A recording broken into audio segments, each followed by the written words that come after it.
was your best day on the job? Firefighting? Yeah. I wrote a story called 24 Hours on the Matilaha Fire, and that was that fire in the Los Padres where flames were arcing over us, and they were just experimenting with 24-hour shifts, keeping crews out for 24 hours, and then you could rest for 24 hours, and it was like the whole gamut of firefighting. We were putting in a line in steep country. We got totally slathered with fire retardant, slimy pink fire retardant. We're still working, and then they deliver Kentucky Fried Chicken for food. The helicopter brings up Kentucky Fried Chicken. And then it's quite the trail magic. Sounds delicious.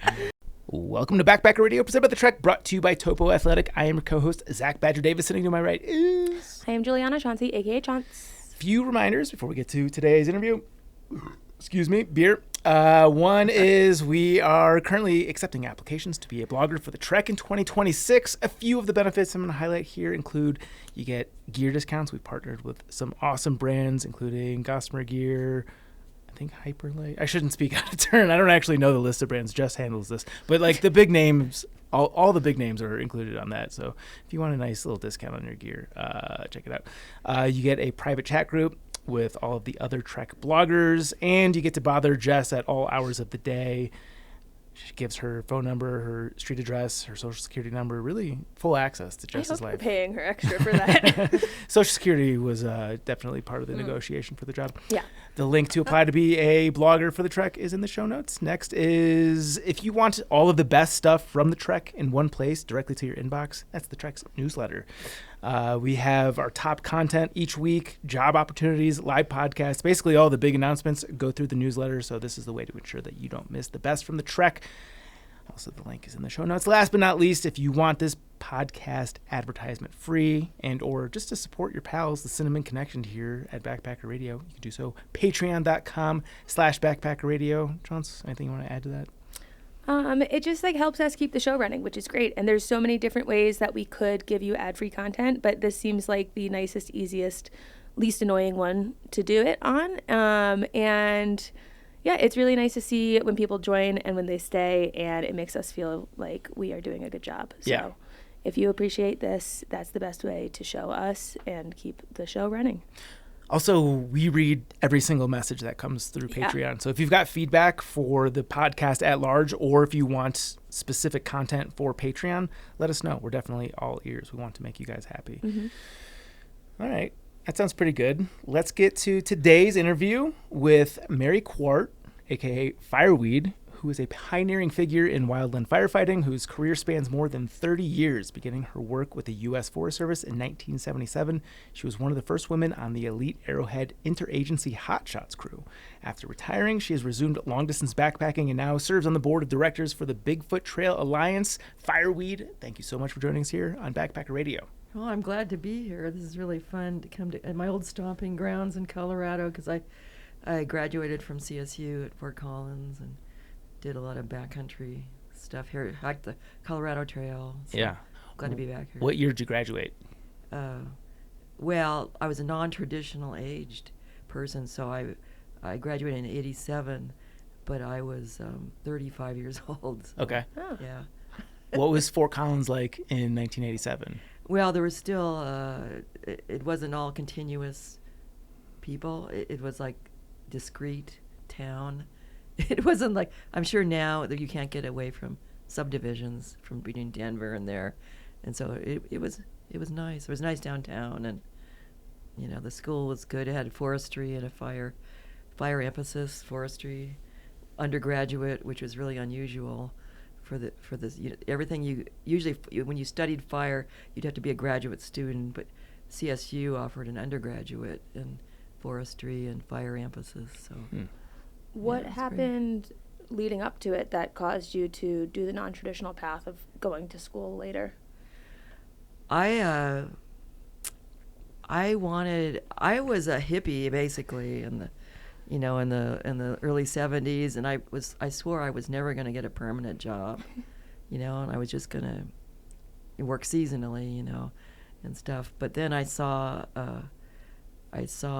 my mom. My parents got divorced. My mom had never had a real job, and I saw that I never wanted to be in the position that she was in of not having any money when you get older. And so I thought, I've got to get a permanent job and get some health care. Because at that time, you can only get health care through your work, And so I wanted to get it. And so I had just hiked parts of the Pacific Crest Trail in the mid-'70s. And I go, how can I integrate in hiking and being outdoors and having a job? And so I saw that working for the Forest Service as a firefighter was a way to do that. So I got a job at Hayfork District of the Shasta Trinity National Forest in Northern California. And I was on a brush disposal crew cutting trees. After they had loggers log areas, you have to go in and cut the trees that they haven't cut, and then the whole unit is burned, and then it's replanted, so that the whole growing cycle can start again. But anyway, we initial attacked fires during that time, and I go, this is pretty cool. I'm getting paid for hiking into wilderness fires, lightning fires, and and I love the working. I love to work. I love the hand crew work and stuff, and the camaraderie of being with it. So I decided to make that my career, but I wanted to get a permanent job so I could get benefits, because when you were a seasonal, at that time you couldn't get any kind of benefits whatsoever, and you basically had to live on unemployment for part of the year. And so I wanted a more permanent position. So I just decided to do the career, and then it was exciting, and I wanted to be the best in my field, and you'd either had to be a smoke jumper or on a hotshot crew in order to do that. And at that time, women were not allowed to be smoke jumpers.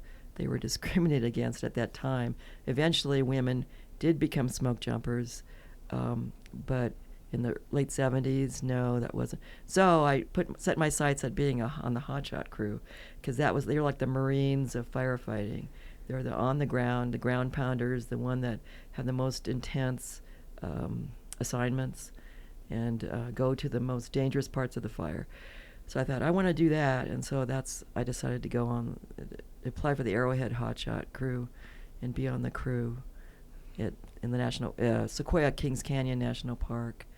So, yeah. I definitely want to go deep down the firefighting rabbit hole, but before we get there, you mentioned that your inspiration to go get a degree was because you saw that your mom was without work, and that inspired you to want to be financially independent. I read in your essays that you were strongly aligned with the feminist movement. I'm assuming that was the inspiration for becoming aligned with the feminist movement? I suppose so. Although now it's, I'll probably be getting hate mail because I'm aligning myself with the feminist movement. But back in the 70s, things were different. It was just a new kind of a thing where women were just figuring out, hey, why don't I do a job that I like to do, and I can do things that I never thought possible before, So why not just do what you want to do and what you're good at doing? And so that's how I was involved. I mean, I would say that would be a feminist idea, really. And so I never really cared that I was the only woman doing anything, because it was more important to me that I was doing what I loved to do, and I didn't really care if there was nobody else ahead of me, because my dreams was what was most important to me, not following in someone's footsteps or anything. So, that's really inspirational. I've heard my mom say the same thing. She was a lot of the time the only woman in a very male dominated field. And what'd she do? Marriage therapist, but in the speaking circuit. All of the other speakers at the conferences that she goes to were all men for a very long time. It's different now, but it was very male dominated for decades. Yeah, no. Me and my friend, I was working in Yosemite National Park in 1974, and all of us decided to hike the Pacific Crest Trail. And so this was where that kind of male-dominated thing came in. We would be doing sections of the Pacific Crest Trail, and we came into Lake Tahoe, and we were at this bar in Lake Tahoe, and we were talking to this guy at the bar, and we were talking about how there's no gear made for women. The boots are all for men, and the gear is all made for men. And the man turns to us, and he goes, "You aren't women." and he stomps away, and we're just sitting there going, well, sorry, dude, but we actually are, and so it was rampant, that whole attitude. Now things have changed quite a bit, but that was just something that I remember, but it never stopped us. You mentioned in an article about how being one of the early women in firefighting in that capacity, where you didn't see anyone, supervisors, coworkers, anyone else who was female, had pressures along with it because you had to kind of pave the way for the people that would come after you. What was it like having to kind of carve that path and having the weight of that? Well, you just have to have a certain amount of an attitude. There used to be a saying in the 70s that to be considered half as good as a man, you had to be twice as good in the jobs that you did. And so that was my ethos, it was a kind of semi-destructive because you couldn't really show much weakness. You couldn't not succeed, and you were always the person in there trying and giving it your best all the time, all the time. And so, I think that went a long way to being part of that. It was kind of when I look back on it, it was only because it was part of I was naturally like that. I would rather work all the time and if you go to a fire and like you get assigned to a fire and you drive down there and you're sitting there in fire camp and they go, oh, sorry, we don't have anything for you to do. We don't really need your position. You go in there and you do whatever it takes. I mean, you go to all the different departments and say, how can I help with this? How can I help with that? And you just do whatever it takes. And so that's what I like to do. And so that was good. And I never, there was a lot of women, I think or some women would get on the cruise and they may have thought of it as a way to get boyfriends and their attitude was more flirty kind of, but I just never was into that. I'm just naturally not a person who does that kind of thing. So, that was really helpful because I was just basically a person like everyone else doing the job, nothing special, just out there doing the job. So yeah. I also want to back up, talk about, so you did a good chunk of the PCT in 75, you said? Well, we did the section between Yosemite and Tahoe. I did it with my friends that I worked with in Yosemite before I was a firefighter. We were maids at the Ahwahnee Hotel. And we decided that we were going to hike the Pacific Crest Trail. So we got together and we did the section between between Yosemite and Tahoe, and so that's all we did. And then it was just too, the other women didn't realize how hard it was going to be, and it wasn't, not that that's no big deal. I mean, they just left and went and did other things. And then I also left, and I think I ran out of money. And of course back then, I mean, there's no cell phones. You only have paper maps. You're eating, the only food that was available back then for backpacking, we went to the REI in Berkeley, because that and the one in Seattle were the only two REIs at the time. And the kind of backpacking food you would have was stuff that was from British Everest expeditions. You would have Kendall mint cakes. You would have all this like British stuff, and it was nothing like it is today. And but we would eat top ramen and the same kind of things people eat now, but there wasn't freeze-dried food or anything like that. Nothing like that. I feel like this might be an episode of Taking Steps Back. Yeah, sure. But what was it like working at Yosemite in the 70s? Oh, it was a blast. It was a blast. I still am in touch with people that I met then, because I was not a firefighter when I worked in Yosemite.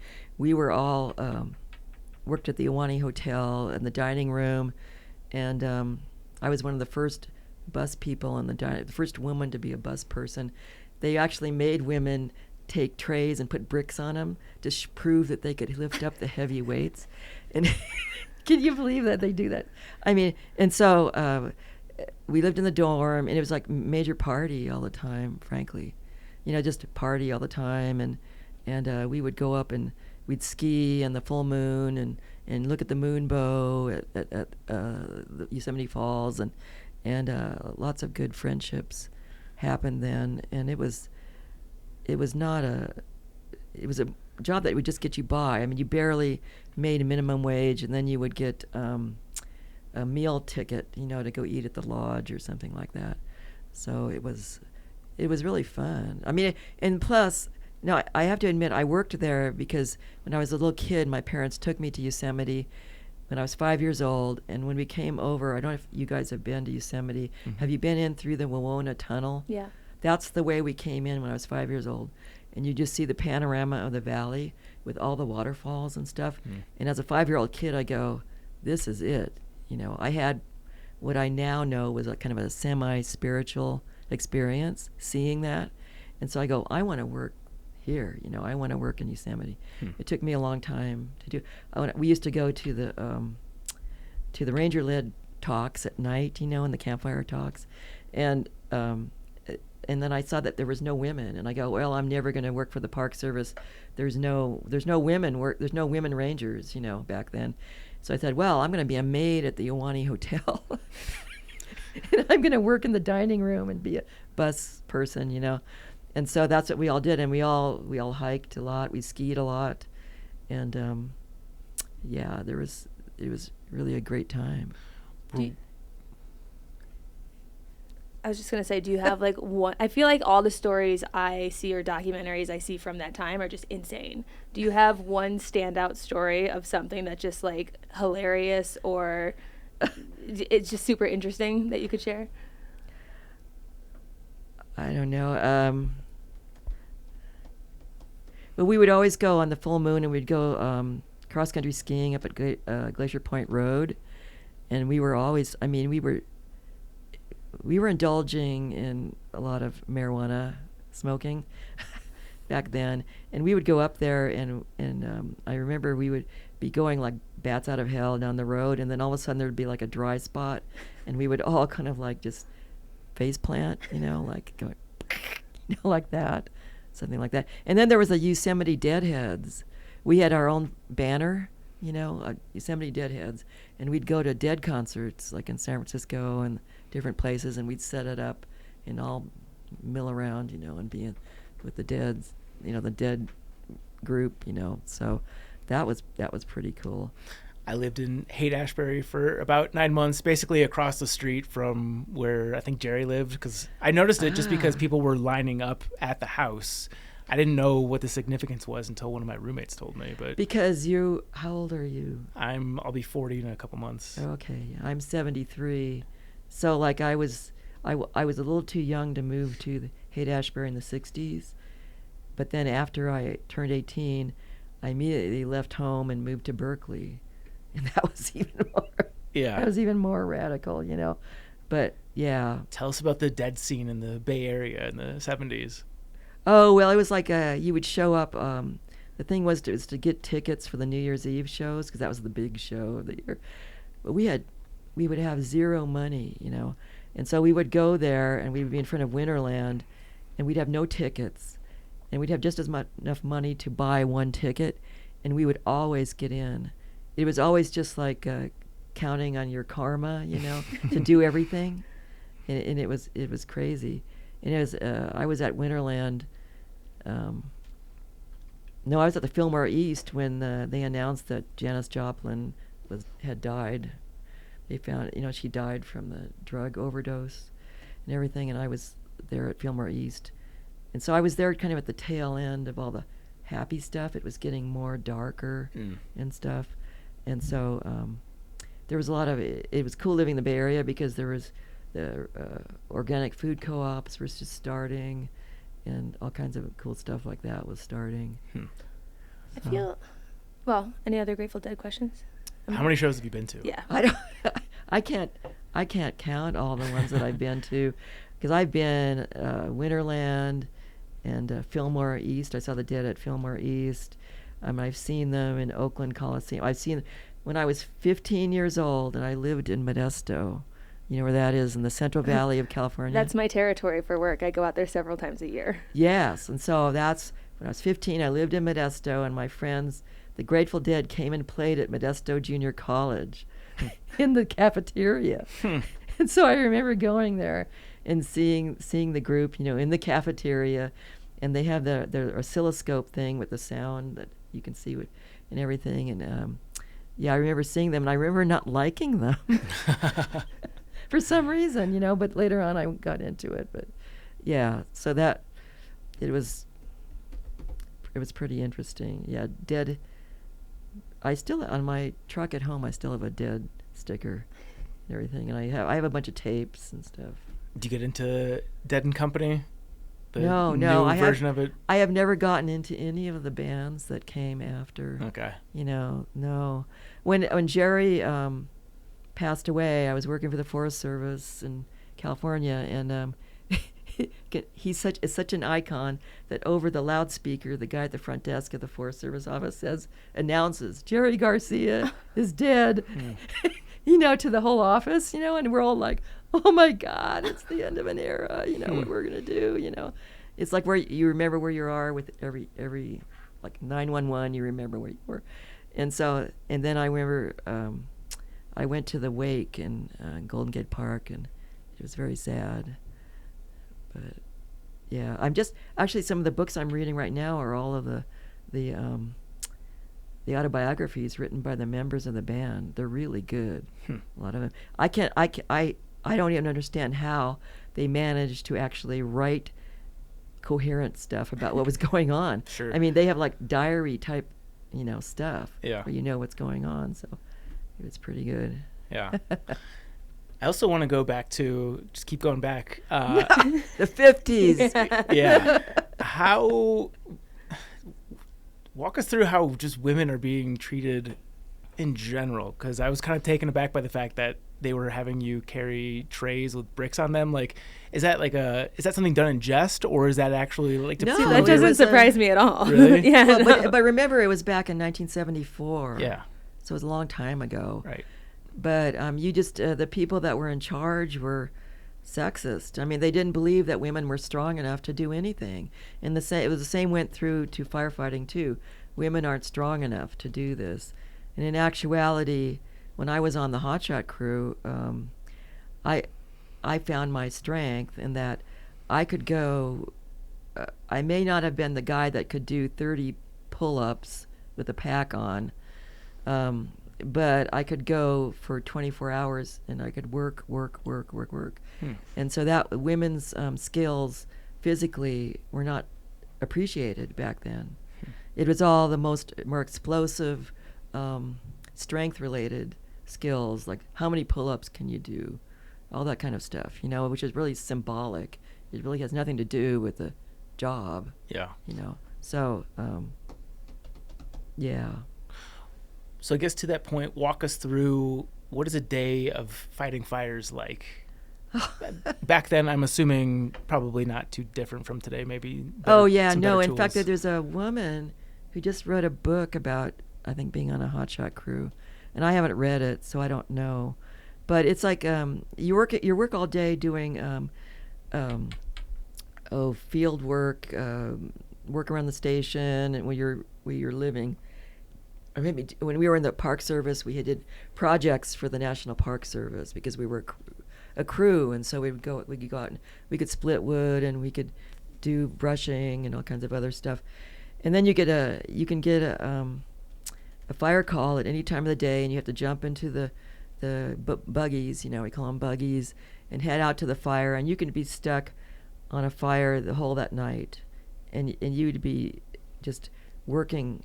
I remember being so tired on a fire one time that we worked all day, went to a fire, did the night shift, worked 12-hour night shift, and we were standing there the next morning, and the overhead guy, the division supervisor, comes by, and like I'm trying to stand there and trying to stand up, and I actually fall down.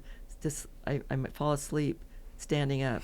I go poop onto the ground, and I'm going, oh my God, And it's like you just get really, really tired, and on the fires themselves, you have to get up really early, and you go to to have you have the place where your camp is set up. And on the Hotshot crew, we had to be ready within 15 minutes of getting the wake up call in the morning.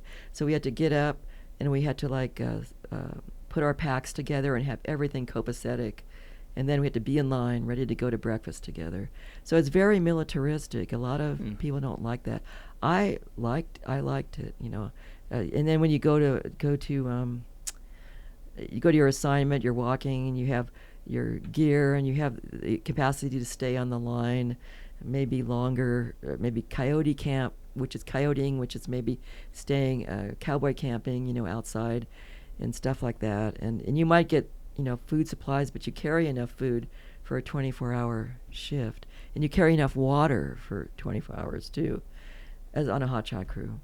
And so you have to be able to carry a heavier weight of a pack too, which leads right into backpacking, because see, the test for being a firefighter in the 70s, 80s, and I don't know how long it was stepping up and down on a 13-inch step, you know, to a metronome, going to a certain number of beats, dun, dun, dun, dun. And then you would sit down, they'd take your pulse, and your pulse had to be under a certain amount. But they changed it so that it's directly related to backpacking. You had to actually carry a 45-pound pack and do 3 miles in 45 minutes. And so, you had special packs, and you'd put them on, and then they would do how they would do the test for firefighters. So that's what kept me in shape for backpacking, because I actually got paid for doing some physical fitness during my workday, and then I would stick the pack on and go on a treadmill, and that's how I stayed in shape for backpacking. So you mentioned you had a fun way to pass the heartbeat test on the Step Up Challenge. Oh yeah, I would do not try this at home, people. Do not try this at home. But what you do is, when your heart is racing, you sit there and you hold your breath, and then you can hear your heart is going da da da, and all of a sudden it goes da da da. So obviously that's not a good thing for your heart to do to that, but that's the way we used to do that. You know, you could do that back then. I feel like I would pass out if I did that. Yeah, but it's the weirdest thing too, because you can feel it going really fast, and then all of a sudden it just really slows it down. So, but they do that pack test now. So that pack test I thought was a lot easier to do, because a lot of my strength is in my legs, and so it's no problem at all for me to carry like a 45-pound pack and do 3 miles in 45 minutes. Really, I mean, that's at that time when I first was on the in 1980, when I did the Muir Trail, I carried a 65-pound pack. Wow. Because then my tent weighed 7.5 pounds. I made it with a Frostline kit. There used to be a company called Frostline, and you could make all your gear. You could make tents, Gore-Tex jackets, pile jackets, and so I made all my gear. And the tent was 7.5 pounds, 2-person tent. That's heavy. So yeah, and sleeping bags, of course, were 4 or 5 pounds. They weren't that. Especially if you got a sleeping bag that wasn't down, you couldn't afford to have down, so you'd have all the fills that were more resistant to water, so. Yeah, does it feel like science fiction? Because I know we'll get to it, but you've done some backpacking more recently. I'm assuming you're probably not carrying a 7.5-pound tent around these days. No, but I wish that I would have kept a hold of all that old gear. Sure, yeah, put it in a museum. Yeah, and I got rid of I used to carry when I first started backpacking when I was 18, my first trip in Yosemite was with a $5 Boy Scout pack that I got at the Army surplus, external frame. And then I used, I had got a couple pounds of sunflower seeds and a couple pounds of raisins, and I stuck them in. And then I used one of those cotton sleeping bags that have pictures of, they have flannel and they have pictures of deer on the inside, like that kind of thing. And so, yeah, no. And then I graduated to having a Kelty external frame, because that was the biggest deal back in the 70s, the Kelty external frame, But it was great. I mean, there was actually kind of there went through another resurgence of the exterior frame pack. Maybe about 10 or 12 years ago, I was seeing people actually engineer them. So they're actually external frame packs are very good because you can carry a lot of weight because you can strap stuff on the outside and everything. It's much more forgiving than having an internal frame or internal pack, soft pack like we have now, with no frame. And so then I got a Gregory, and then I went to Gossamer Gear, Mariposa, and so my base weight is 12 pounds now. What a difference. Yeah, I know. It's crazy. And then it could be less, but I'm just not willing to give up a lot of, comforts. What are your comforts? Like a pillow and what else? Pretty decent pad. And actually I use a tent, double-walled tent that doesn't, I don't use my trekking poles to set the tent up. It's not one of those. I like to have a tent that sets up without trekking poles because I like to set the tent up and then do day hikes and stuff like that. So the tent is pretty much, even though it only was 2.5 pounds, but still, yeah. Having a tarp. I've been too many places where you're just miserable at night because the mosquitoes are coming in, the bugs are coming in, the snakes are coming in, and it's like, I don't need that. I need a night's sleep, good night's sleep. So, yeah, I feel like I don't need that either. Yeah, I feel like the window for me using a tarp has already closed, and I never had done it because for all the reasons you mentioned, I want a separation between me and the outside world. Well, some people are really, really hard ass, man, and I was following a guy last year named, I don't even it's cool to mention another podcast. Yeah, totally. Yeah. Jaru Walks, this guy. He was trying to do a calendar year Triple Crown. And all he had was a tarp.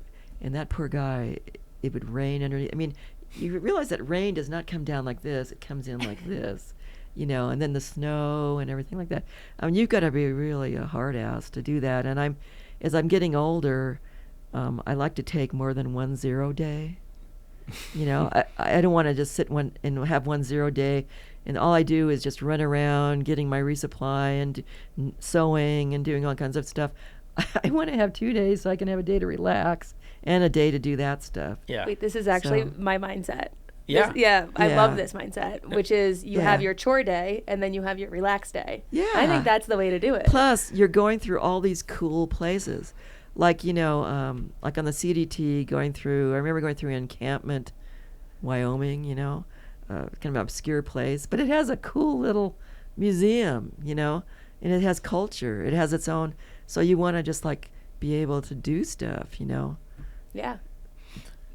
So tell me, at what point did you realize that you had this hard-ass personality trait inside of you? Because you mentioned liking the militaristic style of the firefighting, that you could work for 24 hours. And like prior to that, you were a maid and a bus person at a hotel. Like at what point did, not to use the pun, but did the fire ignite within you? Zach. That that you could do to be it as a career? Yeah, or just that you had the tendencies to like work really hard and grind. Well, it was only well, first of all, I figured out you're making a hell of a lot more money fighting fires than you are being a maid in Yosemite.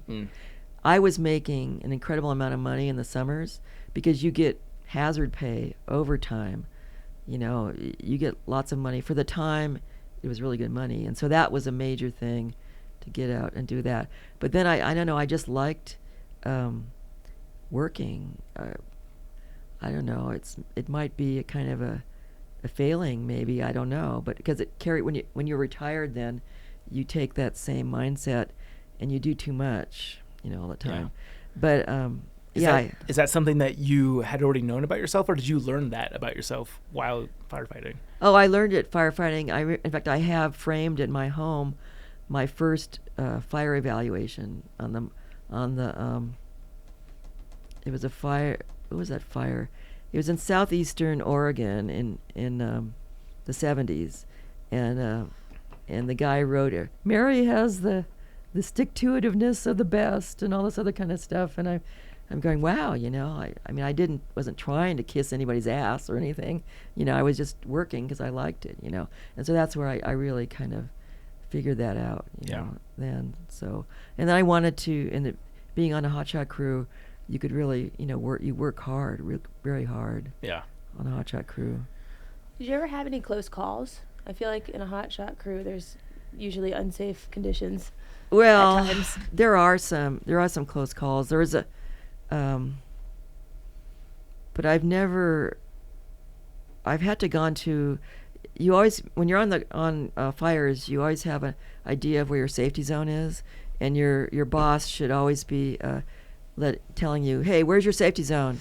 You'll be working, and he goes, where's your safety zone? And so you look around and you see where there's a place where you could maybe deploy your fire shelter, or maybe even a place where you could survive the fire without deploying the fire shelter, although it has to be in a totally huge, denuded vegetation place, which doesn't often happen, And so, we were on a fire on the coast, and on the Los Padres, and we were doing night shift, and I remember we were doing fire line downhill, and our boss was ill that day, but he was up being a lookout for us to let us. But we were cutting line downhill, and then you could see the flames were like shooting 150 feet up in the air, and they were actually arcing over us as we were cutting the line.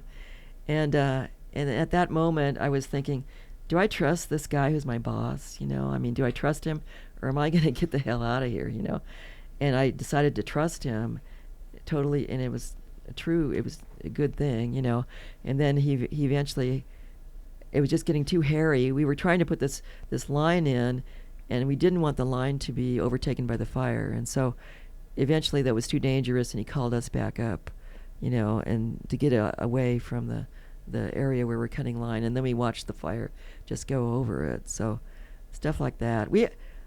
There was much more problems with helicopter accidents and aerial accidents. Yeah. That's a much bigger thing. Like we were on a fire in Southern California, and when you line up to go on the helicopter, you're doing things according to alphabetical order, and we were getting on this Sikorsky, which we call tuna boats. We didn't like the Sikorsky helicopters, and this other crew was bumped ahead of us. They went on the helicopter ahead of us, and then the Sikorsky started coming up, and then it didn't reach its enough lift, and it flipped over, and we barely missed out. And that was you do stupid things on hotshot crews. Like we had do you guys remember Vic Morrow Combat? Mm-mm. You're too young, but it's this show that was on TV in the 60s and 50s. Vic Morrow was a army guy, and he always wore his hard hat, and then his strap was down like this, like tough guy. So we had, on our hard hats, we have straps for when we go on helicopters, and so we had Vic Morrow Day that day, and we let all of our straps hang down, and that was the day that the helicopter flipped over. Oh, but no. we weren't in it, and so there's kind of weird things that happen on fires. Did the pilot survive? Yes, everyone survived, but there were some. I think it was the Fulton Hotshots that went in, but there were some injuries, but nobody got killed. Yeah. So that kind of thing, and then falling trees are like one of the number one causes of fatalities. Mm. And I've been in many places where I've been, sitting there at night, and you can hear the huge trees crashing down. Mm. And then on mop up, and you're sitting there taking a break, and all of a sudden you see a huge tree heading towards you, and you just jam down the hill as fast as you can, and the tree, goes where you were just been sitting. That's pretty common. I mean, it's not that common, but falling trees are a major cause of firefighter fatalities. Yeah, that's creepy. Talking about Vic Morrow Day, did you have any other days or themes or things like that you can talk about that were meant to lift spirits? Because I imagine that was just like a fun thing. Yes, all the time. We were always doing stuff. And at that time, Saturday Night Live, we were always imitating stuff from Saturday Night Live. And we had this this sounds crazy, but anyone who's been on a crew doing stuff like that, we had this doll, this stuffed doll, and it was called Mr. Bill. There was like, we used to call him Mr. Bill, and he used to always be around with him. We used to, oh no, Mr. Bill, we got to go to the Cleveland, you know. And then it was like, and like we would have little rituals like that, and you know, singing songs. The songs that we sang were English rugby songs, which are not exactly conducive. They're not the most unsexist songs in the world, you know. Do you remember the lyrics for any of them? Yes, I remember some of the lyrics, but I would refuse to. Some of the, I didn't care about a song that was one song we would sing was like, yellow bird sitting on the windowsill, lure it in with crumbs of bread, then we squashed its fucking head. That was one of the, you know, so. Yeah, that's fun. I want to fight fires now. No, I know. Well, it's kind of, it's so, you know, like kiddish, you know. But some of the songs were about doing bad things to females, and it was very. We had there are hereditary songs that come from certain crews, and then we were starting to sing them, but I would refuse to sing some of them, and they would say, "How come you don't want to sing these songs?" And I go, you know, if you were like an African American and someone was singing a song about lynching, would you sit there and sing it? And they go, no, I guess not. And so then the superintendent of the crew, we weren't singing those songs anymore. You're shifting the culture. That's good. Yeah. Yeah. So, but we didn't. I mean, we said the F word. I mean, it was not like we were becoming goody two shoes or something like that. You know, we were still just not expressly being derogatory toward women. I remember working at Sequoia Kings Canyon National Park doing some work around some of the big trees, you know, cleaning up the trails, tourists all over the place, you know. And so we would be using hand tools, and I remember yelling out one time, "Hand me that fucking shovel." And these old women and they go, "Oh, it's such an attractive woman, but such a horrible mouth." They said that. And I could hear them say it, you know, and I'm going, "Oh yeah, I forgot." You know, we had to be, we shouldn't have been swearing in front of the tourists. Yeah. You know, so I have more questions about that, but this is for Chance. You mentioned Mr. Bill. I know Mr. Bill. Oh, you know Mr. Bill? Yeah, I know Mr. Bill. Okay, yeah, that was. I know Mr. Bill. Mr. Bill? That's kind of surprising to me, but yeah. My dad watched us the SNL all the time. I had a feeling. Okay. Picture that. Yeah. So we're scratching on the surface of the culture of the Hotshots crew. Yeah. I want to know all about it. Oh yeah, great. I think we need a new sticker, a Backpacker Radio girl hiking sticker that just says "attractive women, horrible mouth." Because I would put that on something. I'm gonna get that bumper sticker. Yeah, for my give me a bumper sticker. Yeah. Yeah. So walk us through just what's the vibe of the Hotshot. Yeah, give us crew. the lore. Oh. I thought you guys were going to talk more about backpacking. We'll get there. Surprise. Yeah, well, I don't know. It's just a great bunch of guys. You know, it's like when you go to war, like you hear your parents or grandparents maybe through World War II, and they're still in touch with the guys from their platoon and stuff like that. Once you do that kind of situation with someone and you work with them, it's an indelible bond, and you'll always be friends. Like they get to show up on your doorstep tomorrow, and you know, you invite them in, and so it's like that. It's very much Band of Brothers, you know, like Henry V. You know, we Band of Brothers, but it's it does have a lot of macho in it. But when I was on the crew, I enjoyed those challenges, you know, and like. I didn't, it wasn't a derogatory thing for me. The people on my crew were great guys, you know, we were all in it together. I used to hear women on some of the other hotshot crews, Forest Service hotshot crews. I was on a Park Service hotshot crew. Different culture in a Park Service hotshot crew than a Forest Service. The women were just having a hell of a time. Why do you think that is? I don't know. I think the guys on our crew, they were more intelligent. You know, a lot of them had gone to college and like done, you know, and they were just more thinking people, you know, and they weren't people that were just getting on some bandwagon. Oh, women can't do this, and they're stupid, and whatever. They didn't do that with me. So. And the other women that were on the crew too. There was before me the first years there were other women on the crew, and they had the same experience, a really good experience. Did you get hazed? No. In fact, we don't. You just no. There was some hotshot crews that did haze guys, and they got in deep doo-doo because they were doing the worst thing that you can think about that a fraternity does when they get in trouble and someone dies. Oh no. That's what some crews were doing, but it was too pedestrian. It was too frat boy. We didn't do that kind of thing. Yeah. How our hazing was the first day of working. We would show up and we'd do training the first day, and then there was this horrendous run that went up to this hill in Socorro Kings Canyon, and what the superintendent would do, he would have everyone get in line. You'd do what's called an Indian run, where you'd run in file, and then the person in the back runs up to the front, and then keep running up to the front, but you keep on going up the hill.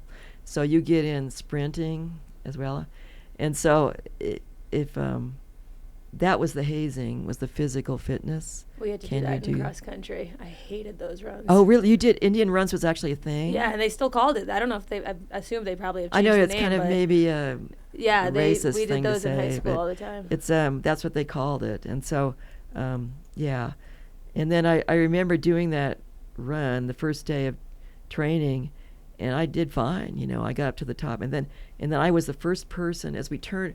We called it reverse tool order, is when the whole crew shifts and the last person is first, and you go down, and I happened to be that last person, and I was running down the hill, and I was feeling sorry for some of the guys because they were and I was slowing down, and so the superintendent said, speed up, and so I just jammed down the hill, and I remember getting down. We were going so fast, we ran out to this, there was a huge field, and we ran out into it, and everybody was just like, and they're going, great run, and I'm going, oh good, but it was hazed by doing the work, not by some weird shit. You know?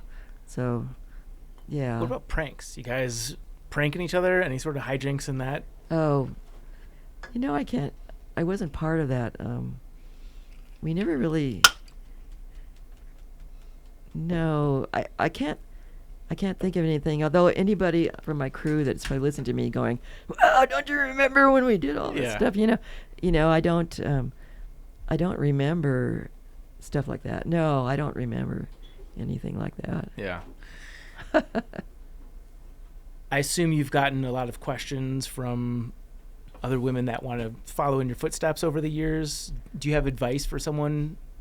Any other women that want to get into the world of firefighting? Yeah, I say start out on a regular crew. Don't try to go to a hotshot crew right away, because it takes a certain amount of fire experience and physical fitness and everything. And so you should figure out whether you actually like it.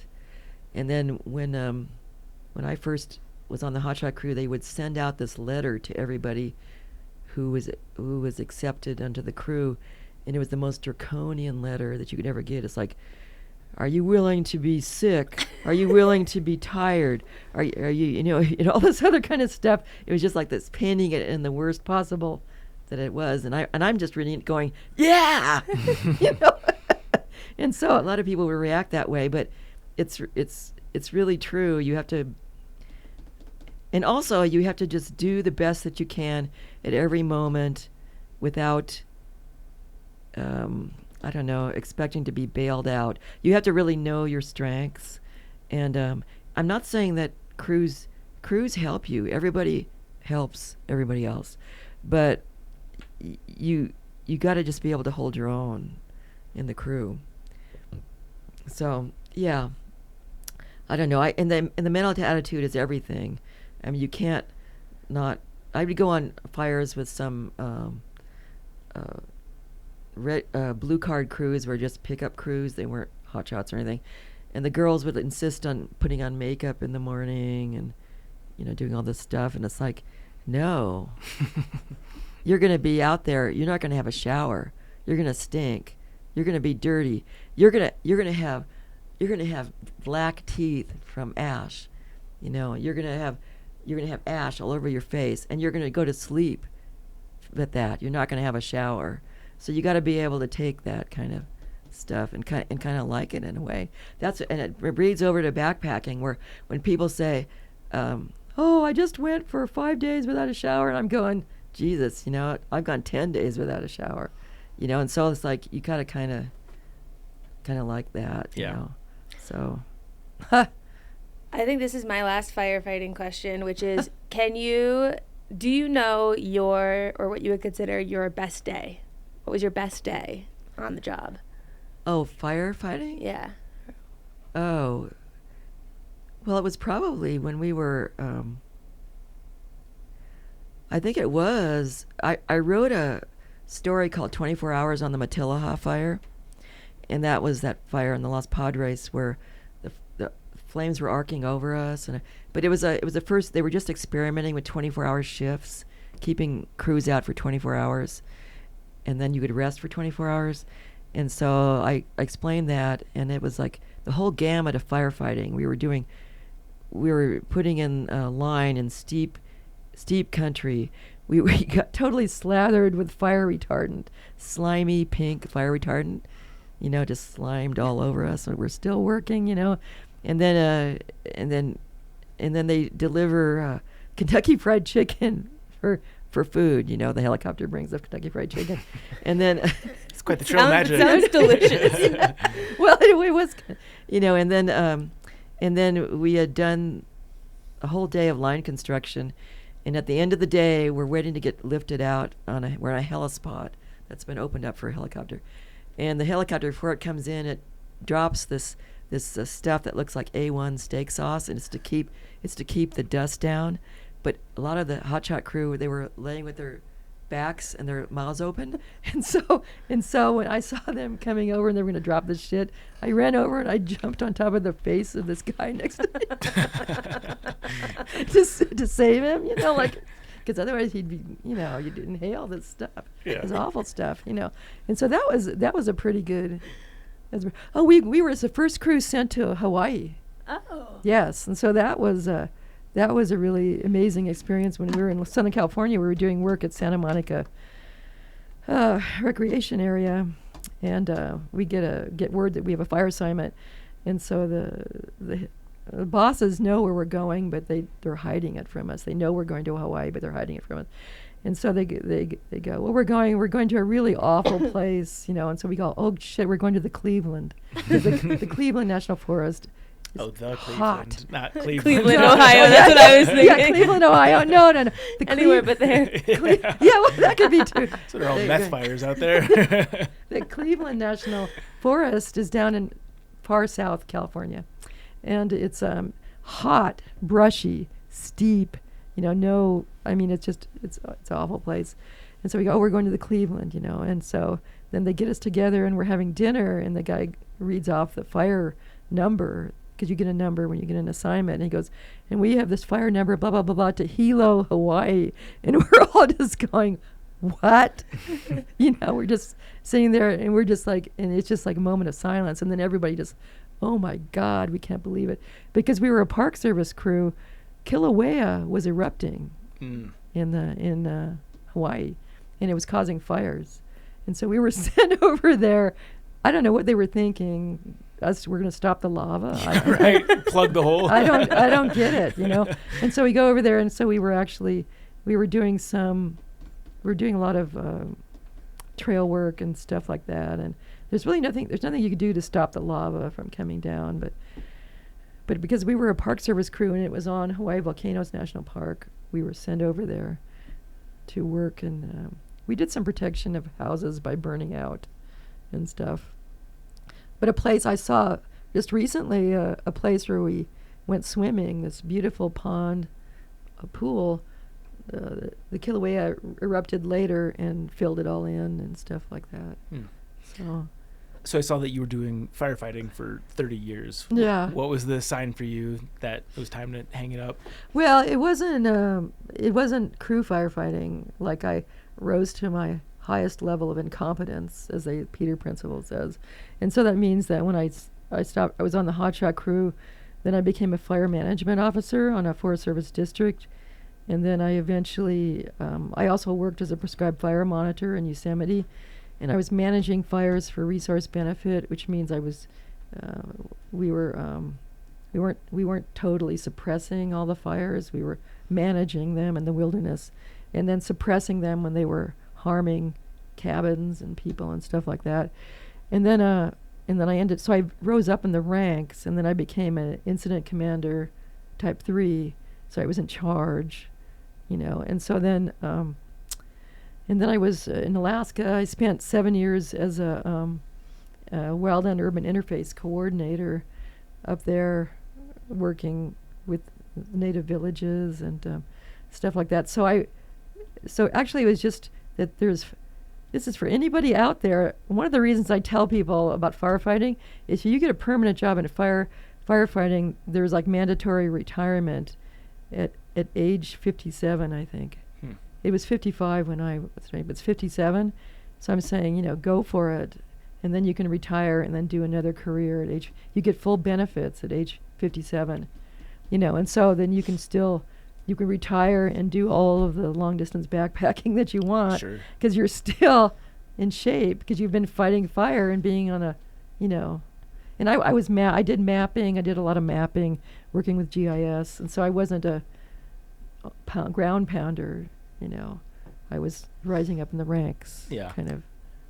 So, I thought of one more question, just because you were asking about if someone wanted to get a job. You went back to school because you didn't want to do the seasonal work and you wanted to be on benefits and things like that. What kind of schooling would you recommend if someone were to want to go into it today? Oh, yeah. Well, I did. In order to get a permanent job, I had to get a degree. And I got a degree over at CSU. When I graduated in 87 with forestry. It's just so that I could get a professional series job as a forester. So I would say go in and get a degree in forestry or resource management, something like that. Yeah, and there might be undergraduate degrees now in fire that you can get. I mean, there really wasn't back then when I was doing it. You could get a graduate degree, but yeah, if you're really serious about being in fire, it's related to forestry and, so that kind of a thing. I mean, also there's lots of good junior colleges that have 2-year programs for that. And then if you get into the Forest Service, you'll get on the ground training, and they'll supply the training for, becoming a squad boss, becoming a crew boss, becoming a division supervisor, they provide the training for all those levels of incident commander, fire, if you want, and you can go into stuff like fire behavior, and get into more geeky stuff, more computer oriented, fire behavior prediction, or you're into weather, you can get into fire meteorology, which is really an important job on fires. What's your take on the current state of the U.S. Forest Service at large, and I guess just conservation? I don't know. I feel so sorry for the people that are working for the Forest Service now. As a person who was working with the Bigfoot Trail Alliance, we're trying to get the Bigfoot Trail. We're doing an application for a National Recreation Trail status for it. And so I was calling up people last winter, wilderness people, the Forest Service wilderness people, saying, would you be willing to write a letter of support for us and stuff like that? And then they would tell me they would get one of those draconian letters from the Department of Interior or whoever was sending it, saying, if you don't do this, you're going to be fired, and we're cutting off all of this, and the guy read it to me on the phone when I was talking to him, and I'm just going, they don't deserve that. The people are not out there, I was not partisan. They're not partisan. They're just there trying to take care of the woods. You know, they're doing their job as best that they can, and I just hope that everybody can weather this what's currently happening, because the people that are calling the shots in Washington have no clue what's going on the ground, no clue, you know, and so they're doing things that are detrimental for, okay, I'm going to get on a soapbox, I suppose. Repealing the roadless rule, that's going through now. I worked for the Forest Service before the roadless rule went through. What they were doing was they were just clear cutting up to wilderness boundaries. And everybody who's a firefighter knows that logging does not diminish fire danger. It makes it worse, because the loggers take the trees, they leave the limbs and the stuff that they don't want, and then you have a pile of slash on the ground, and then when a fire hits that, it's extremely hard to control. So taking out the trees is not diminishing the fire danger. Is there any form of logging where it has to be implemented, that they're cleaning up all of the tinder that comes along with it? Yes. In fact, that's what it's my job in the Forest Service. I worked, I wrote brush disposal plans for timber sales, and it was a constant effort because you had to charge the loggers for cleaning up the slash, and you were pressured by everybody to not ask them to clean up the slash, not give the money, not put the money down, to clean up the slash. And so we always had a huge backlog of slash that needed to be cleaned up, and we couldn't do it all because they were logging at such a frantic pace. And so, plus the tree farms, out there, when they log everything, they clear cut, trees are planted in rows. They're tree farms. It's a farm. It's slash and burn agriculture is what it is. It's just like South America. And so when those trees grow up, they're all uniform in diameter, and they're all susceptible to beetle kill because they're all the same age. They're not different ages. So that was another problem we saw, is a lot of mountain pine beetle and stuff like that. I'm not saying that thinning of small trees, small diameter trees, cleaning up the slash, good. That's good. Prescribed burning is very good. But I don't think that we can do things fast enough to make up for our fire deficit that we've had. We have a fire deficit where we've suppressed fire for so long. Things are just going nuts now, and there's huge fires and climate change and everything like that. So I think that the secret is not going to be doing things in the woods. It's going to be doing things in our communities that are adjacent to the woods. We're going to try to retrofit the houses so they're not so flammable, having people clear up vegetation around the houses and stuff like that. It's going to be a matter of making our communities more fire permeable.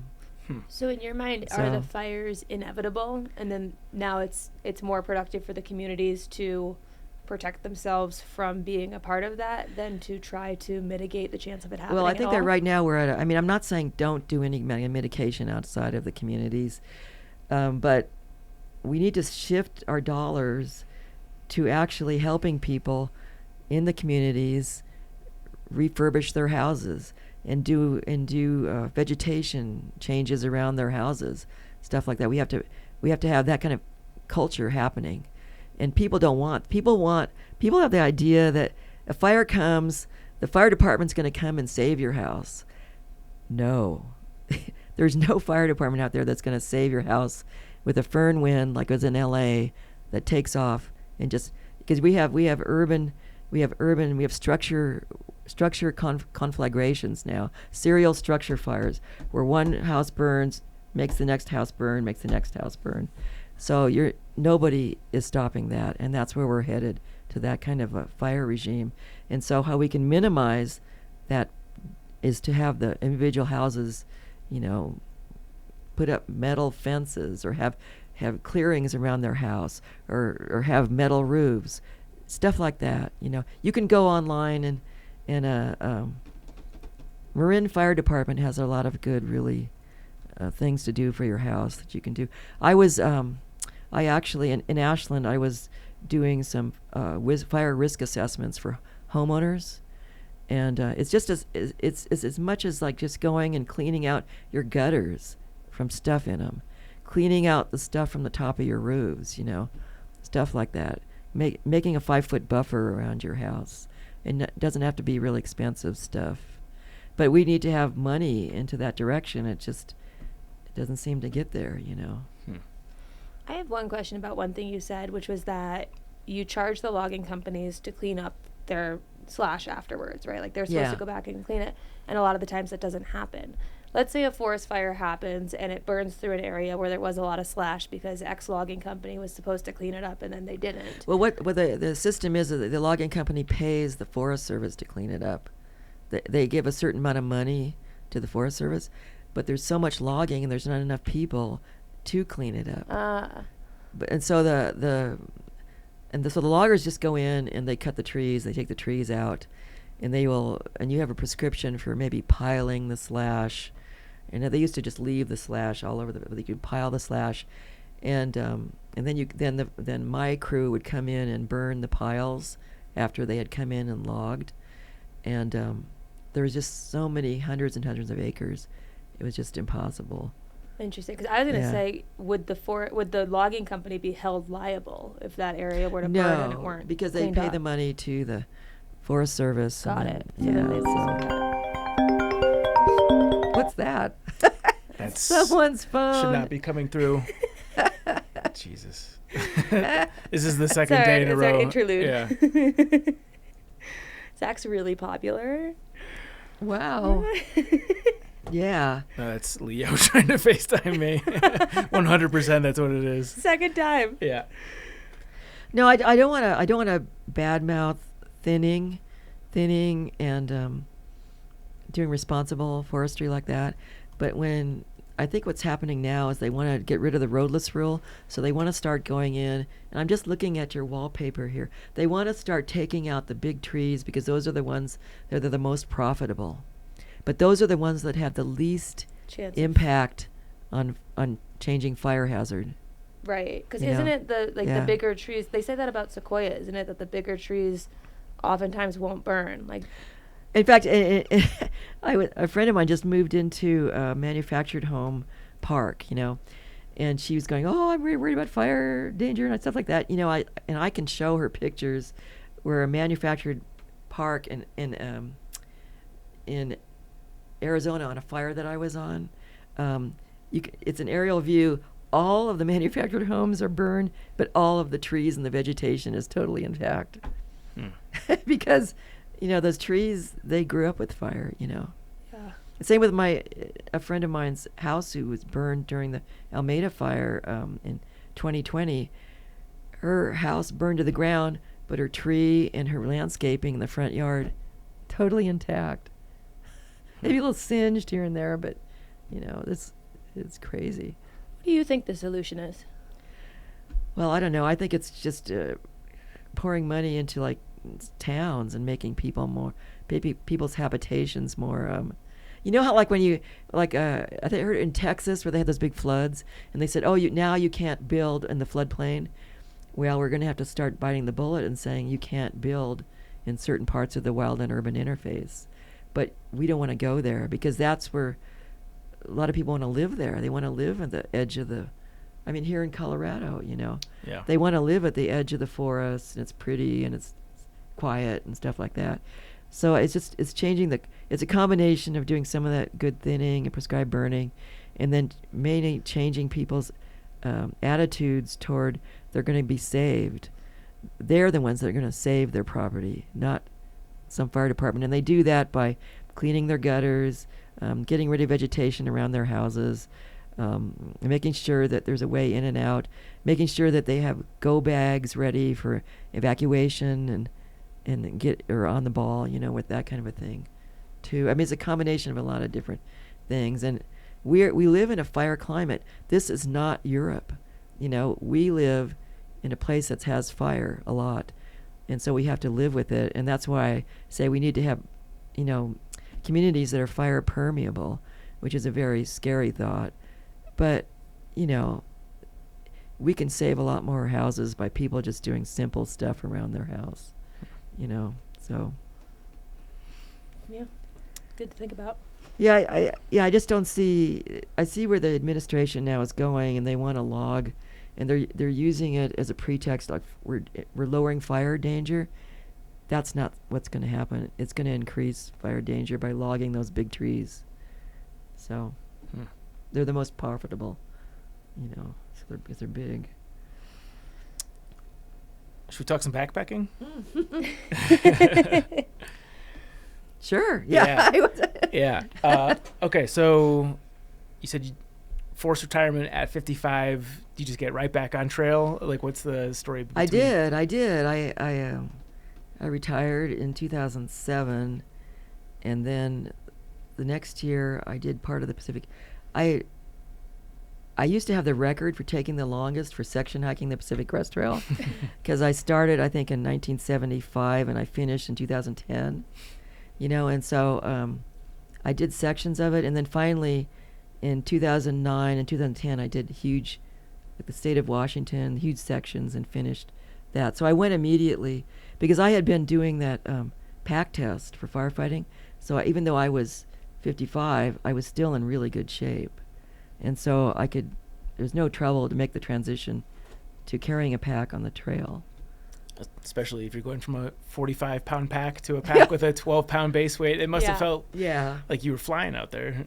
Yes, and so I did that, and then I just started getting the bug of wanting to do more. My original plan was just to finish the Pacific Crest Trail.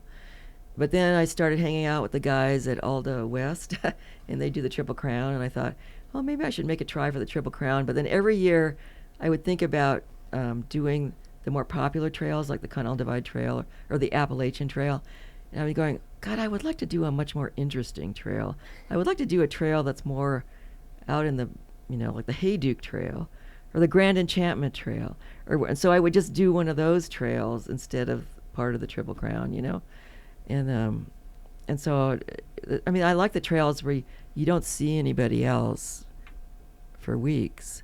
And then you have to be able to navigate, you know, using GPS and whatever you use. Now everything's on the phone, but I just like that challenge. And so I haven't finished the Triple Crown, but I've done between 9,000 and 10,000 miles of long distance hiking. Did about 600 miles of the Hayduke, and did the Grand Enchantment Trail. Did you Hayduke solo? No. This is a shout out to my friend Trekker Bob, who did the Hayduke with me, and we were both in our 60s and 70s.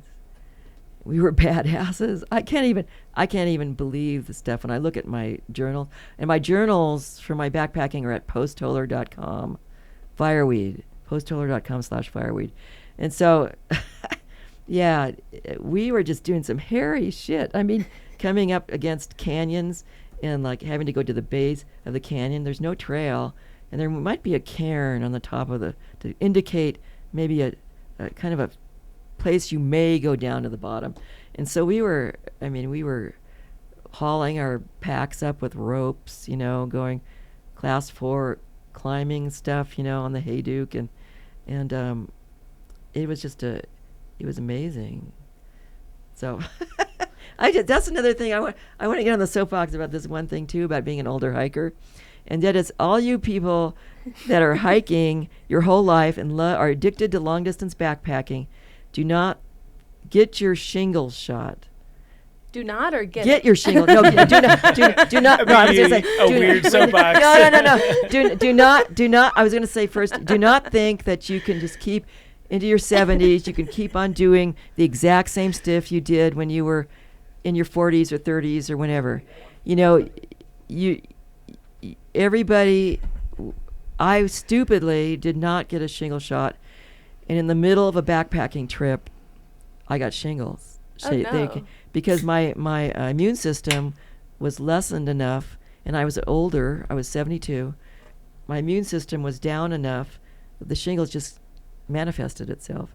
And I did not know it was shingles until I got off the trail. 10 days later, went to the doctor, and I said, "What is this? Is this like poison oak or something? Because it looks kind of like poison oak." And he goes, "No, you have shingles." And I go, "What?" And so, horrible. It's a horrible experience. If no matter how badass you think you are, how many 30-mile days you can do and you still try to do when you're in the set, do not think that you can continue doing it. Get your shingles shot. Get your shingles shot so you don't have shingles in the middle of a badass episode. So At what age are you supposed to get a shingles vaccine? I don't even know. It's like younger now. It's really young. I will fairly young. say there was a guy in my high school that got shingles. Really? I know, and that we were all like, "Wait, isn't that like what?" But he had it. I think that can happen if you've got a weakened immune system. Yeah. But yeah. So. Well, see, when you're older, you're thinking your immune system is the same as it was maybe 10 years ago. For sure. But it's all of a sudden it's gotten a lot lower, But you don't realize that. You're still pushing yourself to do these things. And that's why I calm down and say I want to do 2 0 days. And now I'm really looking, when I start feeling tired, that you have to just recognize, when you start feeling that bone tiredness, it used to be fun to kind of push through that when you were younger. Now I see that as a warning, back off. Yeah. Get some sleep, camp, do something, and so I'm still recovering. It was a year ago, and I'm still recovering physically from having it. Oh. I'm really tired, and I'm just building myself back up to doing hiking with a pack again. How long do the side effects last? They can last for the rest of your life, basically. Oh, really? Yeah. I mean, you have what's called post-herpetic neuralgia, where you have the shingles. Like I had it right here, and on this side of my body. And so even now I can feel tingling and prickling from it because it damages your nerves, and there's nothing they can do to stop it or to make it better. And you just have to go through it, and it can last for years. At first it's really bad, but then, you get so it's just normal everyday life. So do you have any tips for handling it while backpacking? Yes, I would say carry an antiviral as part of your first aid kit. Like I carry Zovirex. And so the doctor told me that if I would have taken that within the first 48 hours of seeing the rash, it would have cut my chances of post-herpetic neuralgia incredibly. And so now I carry Zovirex with me in my first aid kit so that I can see if it starts, I can just start taking that and it will stop the bad effects later. So, yeah. That's a good tip. Yeah. Yeah. Zovirex. Or any antiviral that your doctor, that just happens to be the name of the antiviral that I use. So, I don't know. Acyclovir. Acyclovir is another name. I think Zovirex may be acyclovir. But there's a bunch of names of antiviral medications that you can, I carry, what did I take it, 3 times a day for 5 days is, because I started getting cold sores when I was younger, from sun exposure. And so I just carry it and as long as you have it with you. I didn't even realize I was having shingles. I was in the middle of Arizona in the Superstition Mountains, and I thought I was getting some kind of weird poison oak reaction. That's what it looks like poison oak. And then my muscles were getting really sore, and I thought, oh, I must have pulled my muscle when I was using my pole and stuff like that. And it was just really weird.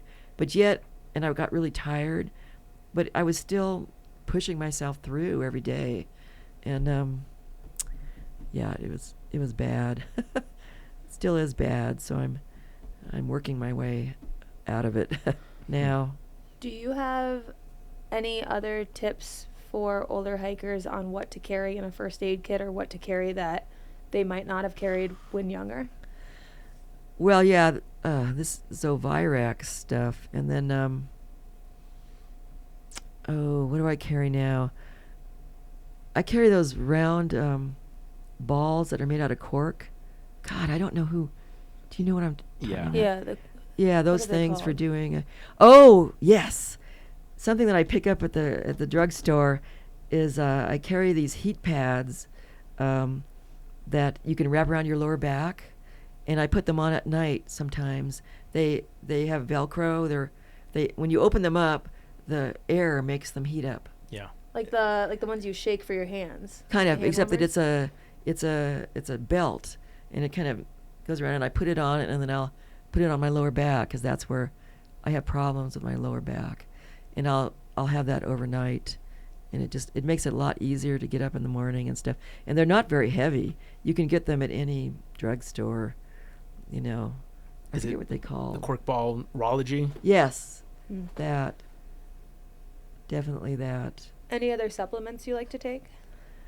Oh, now I'm taking a nerve supplement from my naturopath, because I had the nerve damage and everything like that, and I found out when I got the shingles, they did a blood test. My vitamin D was extremely low, so vitamin D is really important for keeping your immune system up. And that's wild for someone that spends so much time outdoors. And because right now, everyone has everything covered up. Right. And or else before you wore sunscreen over everything.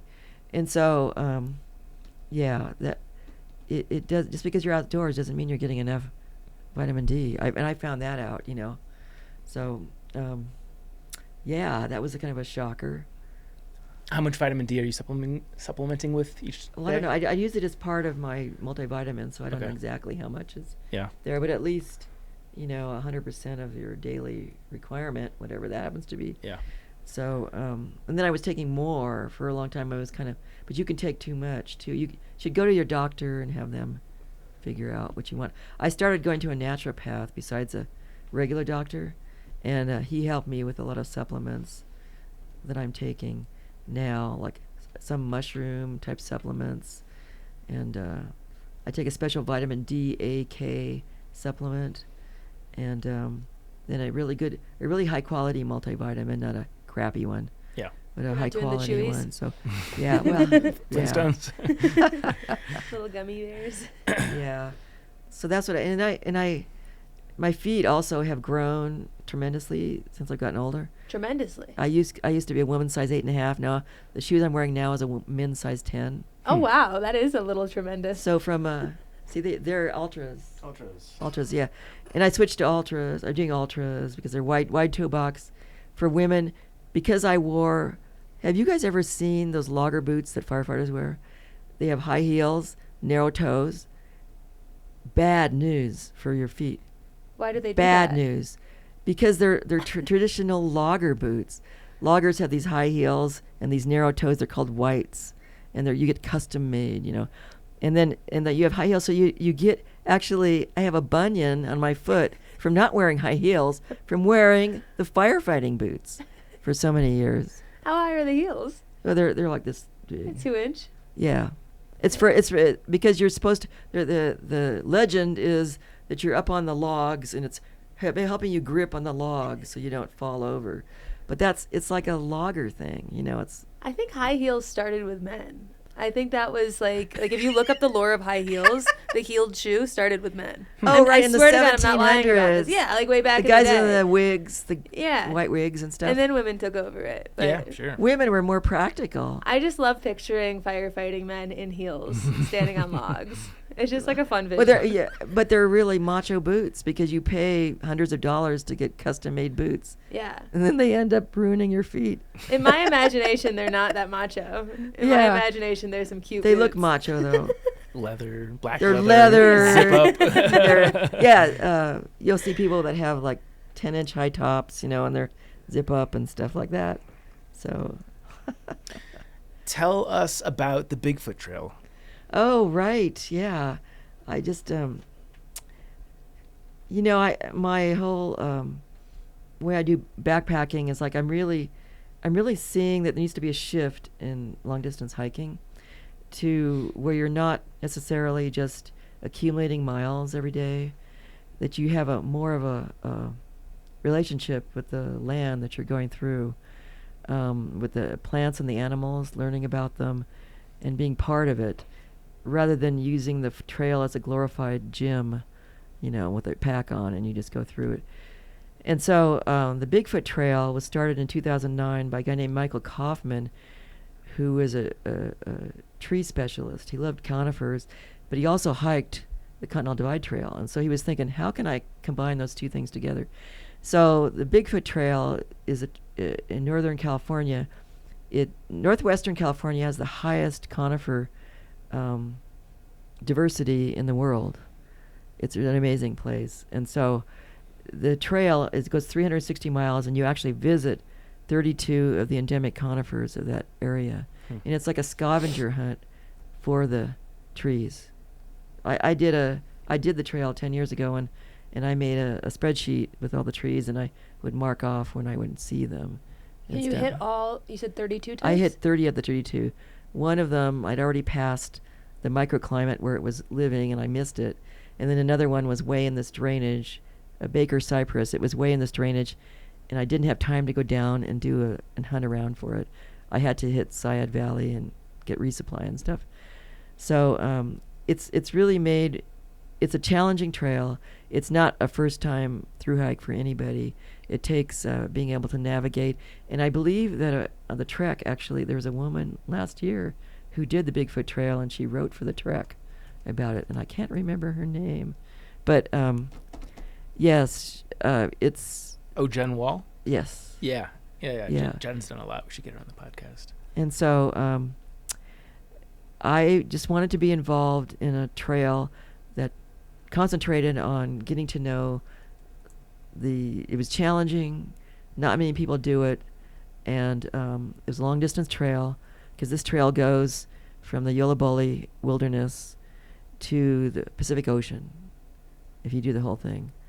And yeah, I wanted the challenge, and I wanted some other, besides just getting from point A to point B and doing, today I did 25 miles, great, I wanted to do something that had more emotional involvement with the surrounding area.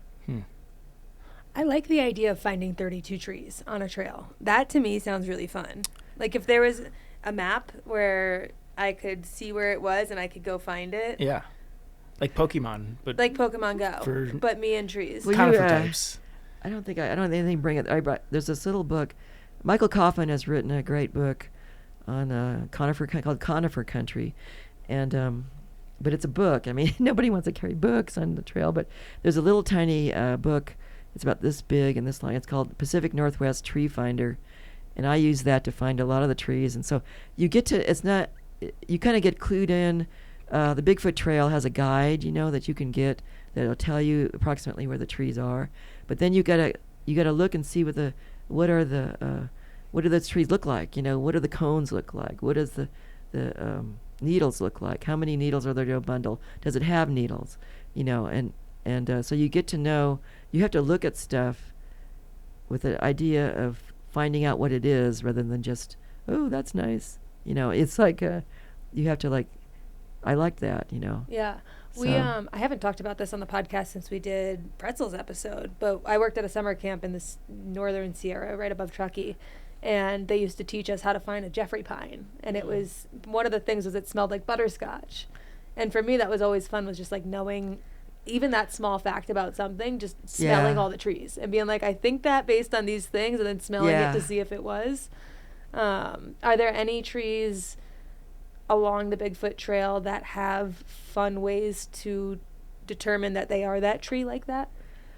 Well, yeah, there's a tree called the brewer spruce, and it's also called a weeping spruce. It's actually one of my favorite trees. It's at higher elevation, and it's like a weeping willow, but it's a conifer, and it's really weepy looking. I kind of like that, and actually I just walked into the Russian wilderness last week to look at a burn, to see what the burn had done to the trees, and it was pretty mild. There were some trees that had torched out and burned, but we have trees that grow in the Rocky Mountains and that are there in northwestern California. The ecosystems all come together, and all these trees that you won't find together anyplace else. There's a place called the Miracle Mile where you can see 18 conifers in 1 mile. It's an amazing place. It's in the Trinity It's in the Russian wilderness, around by Duck Lake. There's a square mile where you can see 18 conifers. So For the not tree person, for the non-tree enthusiast, can you tell that there are 18 different conifers? Like, are they distinguishable enough, or am I just going to see 18 trees? look at behind you there. See that? See all those? There's many different kinds of conifers. Can there. you name those? But no, I can't right now. But if you were in there, That's a tree. That's Yeah, Bob. that's a That's tree. Phil. But that's Dan. That's See, a tree. that's That's another exactly one. that's what it will look like. And until you actually get in there and see the cones and see the bridge branching habit and seeing the needles, as long as if you start seeing that, then you can start telling them apart. Because there's a lot of different trees there.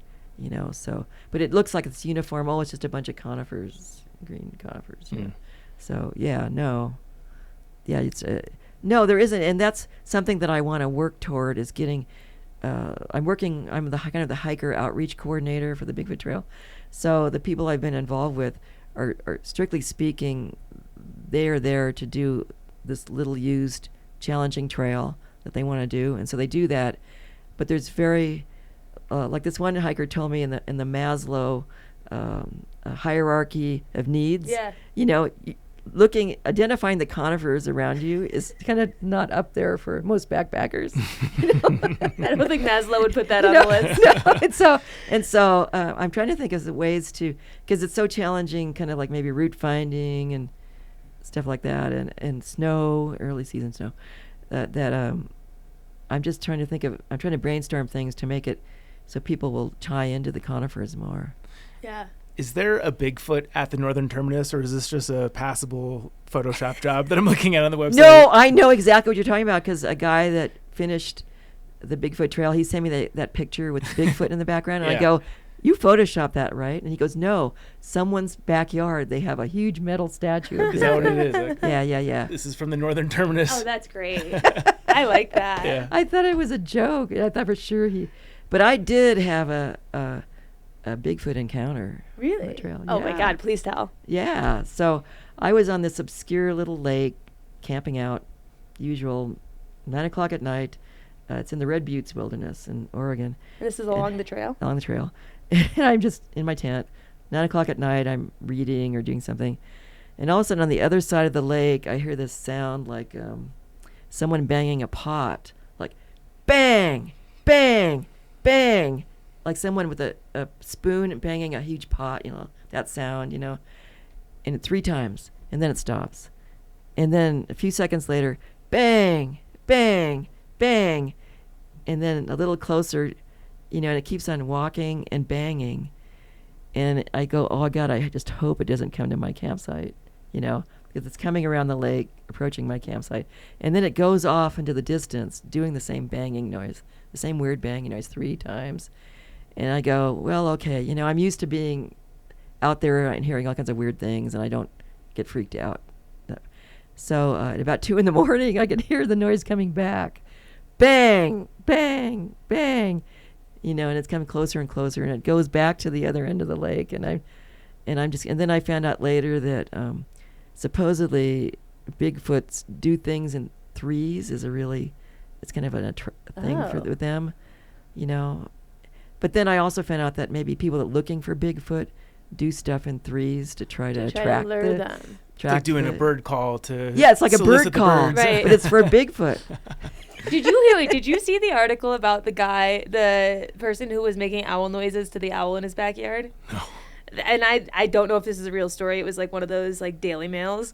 But it was a guy was making owl noises to an owl in his backyard and enjoying it, and his wife was talking to the next door neighbor's wife, and she was like, "That's so funny. My husband like also really likes calling to the owls in the backyard," and they had them both make the sounds, and they were calling to each other. He thought he was calling to the wild owl. They both thought they were calling to the owls, but they were just calling to each other. They're just speaking in owl to each other, having an owl that's conversation. cute. That was part of my job on the Forest Service, was actually calling for spotted owls at night. They used to go out when the spotted owl controversy was happening. What's the controversy around spotted owls? Well, it was like the spotted owls needed more old growth. And so the Forest Service had to avoid places where they had nesting and stuff. And so we would go out at night and do the hoot, which I can't remember now, the hoot of the spotted owl, and try to get them to call back, and then we would see that was a place not to go in and log. Interesting. Yeah. So. You mentioned Bigfoot's plural. We had Les Stroud on the podcast a while back, who is a major Bigfoot enthusiast, and he introduced the idea to me that there might be multiple Bigfoots and not one Bigfoot. Oh. Are you a believer, and do you believe in multiple versus one? I don't know. I'll tell you another story from working at the Forest Service. The people that worked in the 70s were all back to the lander kind of hippie guys, and one guy swore that he tracked Bigfoot, and so he would take his dog and he could see the prints, and then he would go and track it with his dog, and then he swore that the prints would disappear, and he believed that Bigfoot was going up into a spaceship, that he was an extraterrestrial. So that's what people in the Forest Service there in Northern California, there was one person who genuinely believed, I don't know if he believed in more than one, if there was like a female Bigfoot and a male Bigfoot or anything, but it's just it's a big myth in that part of the country and in a lot of different places too. So I don't know, I think anything is possible, and I just leave things open. I mean, maybe it is. Maybe it's something that we have it's something from another, this will sound whack, but it sounds like maybe it's something from another dimension or something that's we're kind of like interfacing with for a while, and then it just disappears. Who knows, You've got a long way to go before it sounds more whack than some of the things we've heard. Oh, okay. Yeah, I don't know. We're big fans of the extraterrestrial here. Yeah, well, and another thing. Here's another tip. Here's Yeah. another backpacking tip for you guys. I don't sleep very well at night. I sleep for a couple hours and I wake up at 2 a.m. and I'm going, Jesus, and so I carry a little tiny radio that's the size of a cell phone, and I listen to Coast AM. Are you familiar with that show? It's at night, and all it does is supernatural and Bigfoot and extraterrestrial stuff. And it's in my tent, and so it's really entertaining. I just listen to it in my tent. And then, I eventually go to sleep again. But it's like it goes through the whole United States, and it's an AM station. So you can only get it at night. You just get it at night in this weird kind of the way the radio frequencies happen. And so, Coast to Coast AM, it's called.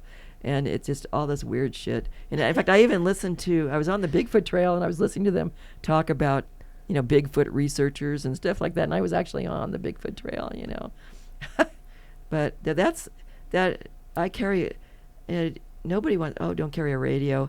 I carry that little radio because if you're out of cell service and stuff like that, and your phone, you maybe just don't feel like listening to another or book on tape or something like that. It's like live radio. It's doing these interviews with these people doing extraterrestrial and, otherworldly stuff. So How much does your radio weigh? it weighs as much as a cell phone. Okay.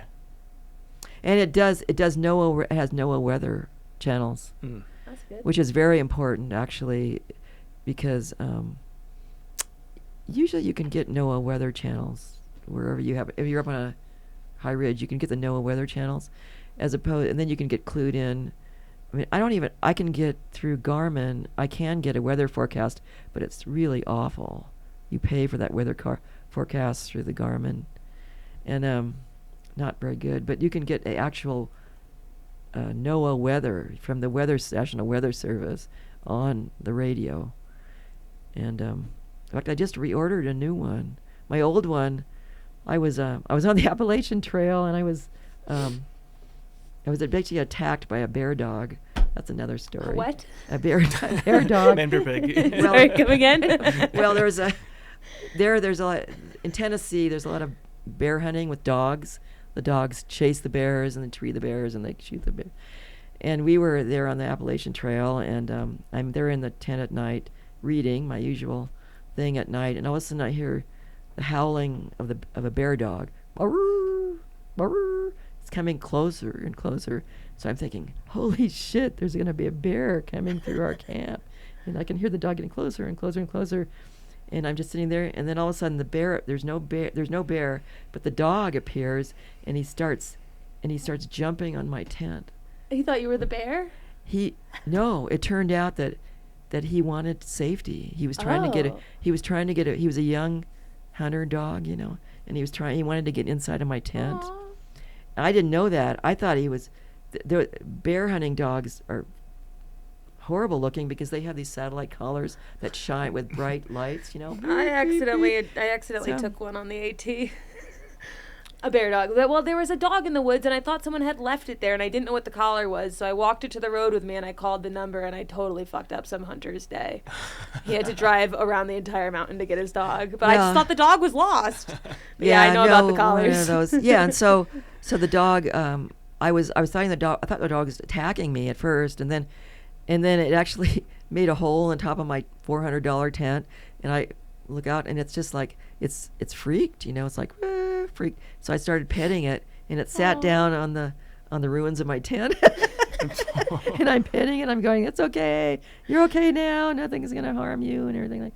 So we called the hunters, and they eventually showed up like 45 minutes later, and they didn't believe when I said that my tent was toast. I couldn't sleep, and there was nothing left, and then they went up there, and they thought, oh, we're gonna fix this tent for this woman, and they walk up there, and the tent is just totally demolished. And the poles are like bent and stuff, and they go, and I go, well, that tent cost $400, and they go, well, you have our phone number, and then they walk off, and I called the sheriff, and the sheriff came out. We had a 0 day the next day. I ordered another tent through REI, and the sheriff came out, and his attitude was like, that's what you guys get for being in the woods.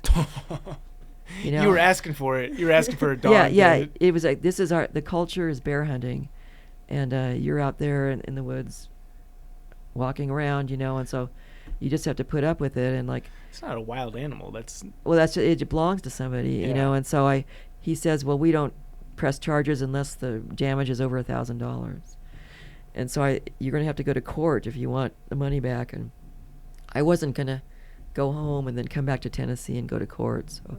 I did call up the number of the guy's home, and it's hard. I got a hold of a little kid that was with him when they came up and saw my tent. There was a little kid with them, their son or something. And he says, and I go, what happened out there? You were there, weren't you? And I go, that's not cool that the dogs, demolished my tent and everything. And then you can hear the phone being grabbed, and the grandmother comes on, and she goes, "It's not a good time to talk, honey." And she hangs up. It's like, okay. I mean, but it's like, I posted on the AT Facebook page, and it just blew up. Everybody anti-guns, anti-this, and they had to shut down the whole comment thing because it was getting into this political thing, about guns and bear hunting and stuff like that. I mean, I dealt with bear hunting dogs working with the Forest Service all the time. I mean, it's not their fault. So yeah.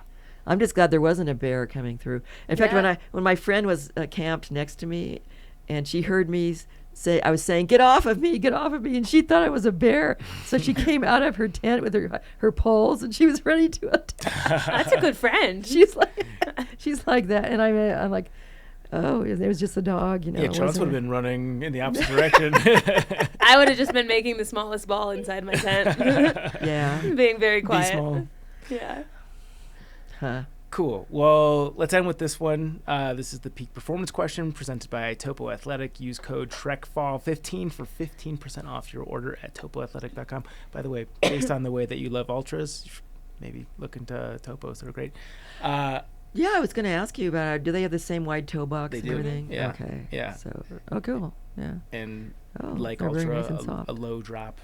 I didn't notice. I was an ultra person until I got the Topos. I didn't notice any sort of lag in my feet adjusting from one to the other. It feels very similar. Oh, okay. Yeah. And we're not talking ultra, but the durability on these is... Do you put a insole in them? No, I've never used insoles. Okay. But cool. yeah, the sponsor question is, what is your top performance enhancing or backpacking hack? Oh, God. You can interpret that question however you'd like to. Oh, God. I just think just being ready, really, it's not really a hack. It's just paying attention to small details and weighing everything, and then there's not just one thing. It's just weighing. Do you put all of your gear into like a spreadsheet? No, I don't, but I have it all in a tote. The gear that I use, that's all it is. And then I do weigh that. Mm-hmm. Yeah, I do that. And then I don't have a lot of duplicates, only one pair of clothes, the usual. I mean, it's nothing that you don't see in what other people do. I think that for older people, I think it's important to have that stuff for the shingles, and then also the stuff to take care of your muscles. Yeah. That kind of stuff. No, this conversation, next time I'm at the doctor in 10 years, I'm going to ask about the shingles vaccine, because I don't think I've had one. I don't know, but it feels like I wish there was Yeah. an easy way to find out. Yeah, there should be just like a universal chart with all of your medical information. I but- thought that when I did my first adult switch from doctor to doctor, where I was like, wait, what happens to all this information Yeah. now? Because I don't know if your parents are like my parents, but my parents have no fucking clue. Oh, I'm sure I've got a folder somewhere. Yeah, I don't. Oh, of your Like which of your childhood vaccines. Yeah. My mom had folders upon folders of things, but not everyone is like her. So. No, yeah. I didn't know that everyone probably has the chickenpox, virus in yours. It lives in your spine, and people my age, I think, like they say, 99% of us have it, even though we weren't aware of having chickenpox when you were a little kid. Dad, find out and let me know. Pause right here and go ask Mom. I think we've had it, because I remember there was a time where we had to stay in our porch and we weren't allowed outside because I think Charlie, my brother, had it. And they wanted us to get it before we went back to play with the neighbors. Everyone in the neighborhood, I think, had it around the same time. Chickenpox vaccine became available in the U.S. in '95. So Oh. And this was around the time that we were in the porch, hiding from the neighbors. Well, that could be true. So I don't remember if we had Yeah. gotten the vaccine or if we had gotten chickenpox and we were waiting it out. Yeah. And then I know I had measles, but see, I thought I remembered measles. Why wouldn't I remember chickenpox? But then someone told me that, oh yeah, I had chickenpox, and my parents thought it was the flu. No, you get the spots all over. Yeah, or they didn't. No, You nobody. didn't spot. Yeah, Mm. but that's weird. Yeah. I don't know. Is the hack thing for one specific? Is it gear related? It's like the loosest question you could possibly I get. think you did a great job answering it. I think that's Yeah. Okay. perfectly Yeah, it's just sufficient. pay attention. Pay attention to the weather, too, which I didn't do last week, and I got caught in a thunderstorm. But who wants? yeah. It's good to Yeah. relearn Yeah. all of our own advice. Well, Mary, thank you so much for joining us here in Backpacker Radio. Is there somewhere people should go to keep up with you? You mentioned your post holder URL. Oh, that's where all of my journals are, at postholder.com, Fireweed. And then I would go to bigfoottrail.org to get the Bigfoot, the trail info. Yeah. And then Facebook, Bigfoot, Friends of the Bigfoot Trail, Facebook, Friends of the Bigfoot Trail. And then I think Bigfoot Trail has an Instagram, but I don't post there. So, but bigfoottrail.org is the main website for that. Awesome. Cool. Thank you so much for joining us. Oh, great. This is really fun. Yeah. To the Trek propaganda portion of today's show. This one is by Katie Jackson, of course, the best backpacking trails in every Midwestern state. Katie's out on the Long Trail right now as we speak. So, Is she? yeah. I hope Why she's is she crushing. always hiking? I'm very jealous of her. She's got a cool life. She does. She's a cool person. The title of this one is obviously very illuminating to what the post is, but I'm just going to cover a couple of the trails that are featured in here, and you guys can go check out the article to get the rest. But I was very curious to see what the trail selection was for Illinois, considering that's my home state, and I've done zero hiking in my home state. And she highlighted the River to River Trail, which is 160 miles The difficulty is listed as moderate. I doubt it. I fucking doubt it. And it connects the Mississippi and Ohio rivers, guiding you through a surprisingly diverse landscape. Next road trip? Nope. And then let's go with Michigan. Pictured Rocks National Lakeshore Trail. I've actually heard of Pictured Rocks. I've heard it's very nice there. But yeah, you guys can go check out the article and get the rest of it. This is mostly just a selfish excuse for me to talk about Illinois. Go Bears, bear down. Oh, I have a fun fact if you want me to insert something with no place into a place with no fun place. Facts. Because I know the listeners really, really want to know, Yeah. I found the answer to the high heels thing. Ah. Men's heels originated in the 10th century in Persia, where riders wore them to keep their feet in stirrups and stabilize their stance while shooting arrows. Then the style spread to Europe by the 17th century. If only they had wide toe boxes back in the day, they would have been even more accurate with their shooting. Imagine that trend kept going and people hiked in high heels. Yeah. Well, Like that was like some do. I mean, I know anything that's not a zero drop is Yeah. technically a heel, but Yeah. okay, there's your fact. Now you have the end of that story. Yeah. Next. Speaking of Katie Jackson, this one's inspired by, the question of the day is inspired by Katie Jackson. She did a review. Question of the day is, would robotic legs count as mechanical transport through the wilderness? And she did a review of mechanical legs, which I didn't even know was a thing. We put a reel out through the Trek's Instagram, and someone commented, I'm wondering if this would be defined as mechanical transport as it relates to the Wilderness Act. So the mechanical legs are basically braces that have a mechanical function to it. And you'll have to watch the reel to really get perspective as to how they work. I can't believe she got to test these. And apparently they want to send her another pair because they were so happy with how it went. For her second set of legs? For her other legs. Yeah, Katie's tested a lot of shit for the Trek, so... Yeah, I mean, this is my screenshot. I circled it. Yeah. Because So that's a great thought process. I looked into it a little bit, and I think by the letter of the law, the answer is yes. Really? Like, it is a mechanical tool, so there's nothing about it that I think would allow it to be an exception to that. So would you have to take them off when walking through wilderness and just carry them in your pack? That's a good question. That part I don't know. I don't even want to speculate on that. Maybe people that need this for hiking just are not allowed in the wilderness area. So this is where I feel like by the letter of the law... Which is good. We love doing that. Yeah. By the letter of the law, from my understanding of it, is they would not be allowed. But I feel like the spirit of the reason why this is put into place, they should be allowed. Is like, I think this is mostly keeping out bikes, dirt bikes. Yeah, but when you go into the spirit of, that's where you find loopholes. That's when it's and like... I think this should be a loophole. V3... Well, no, I'm not saying that kind of Yeah. loophole. I'm saying if these work, then V3 of these, what does that look like? Sure, you know? right. That's where... They've And got I'm not tiny, anti they've these. got tiny wheels on the bottoms of them. I just think that this is such a new concept that Sure. there's so much hypothetical thought that you could put into it that doesn't actually have actual application yet.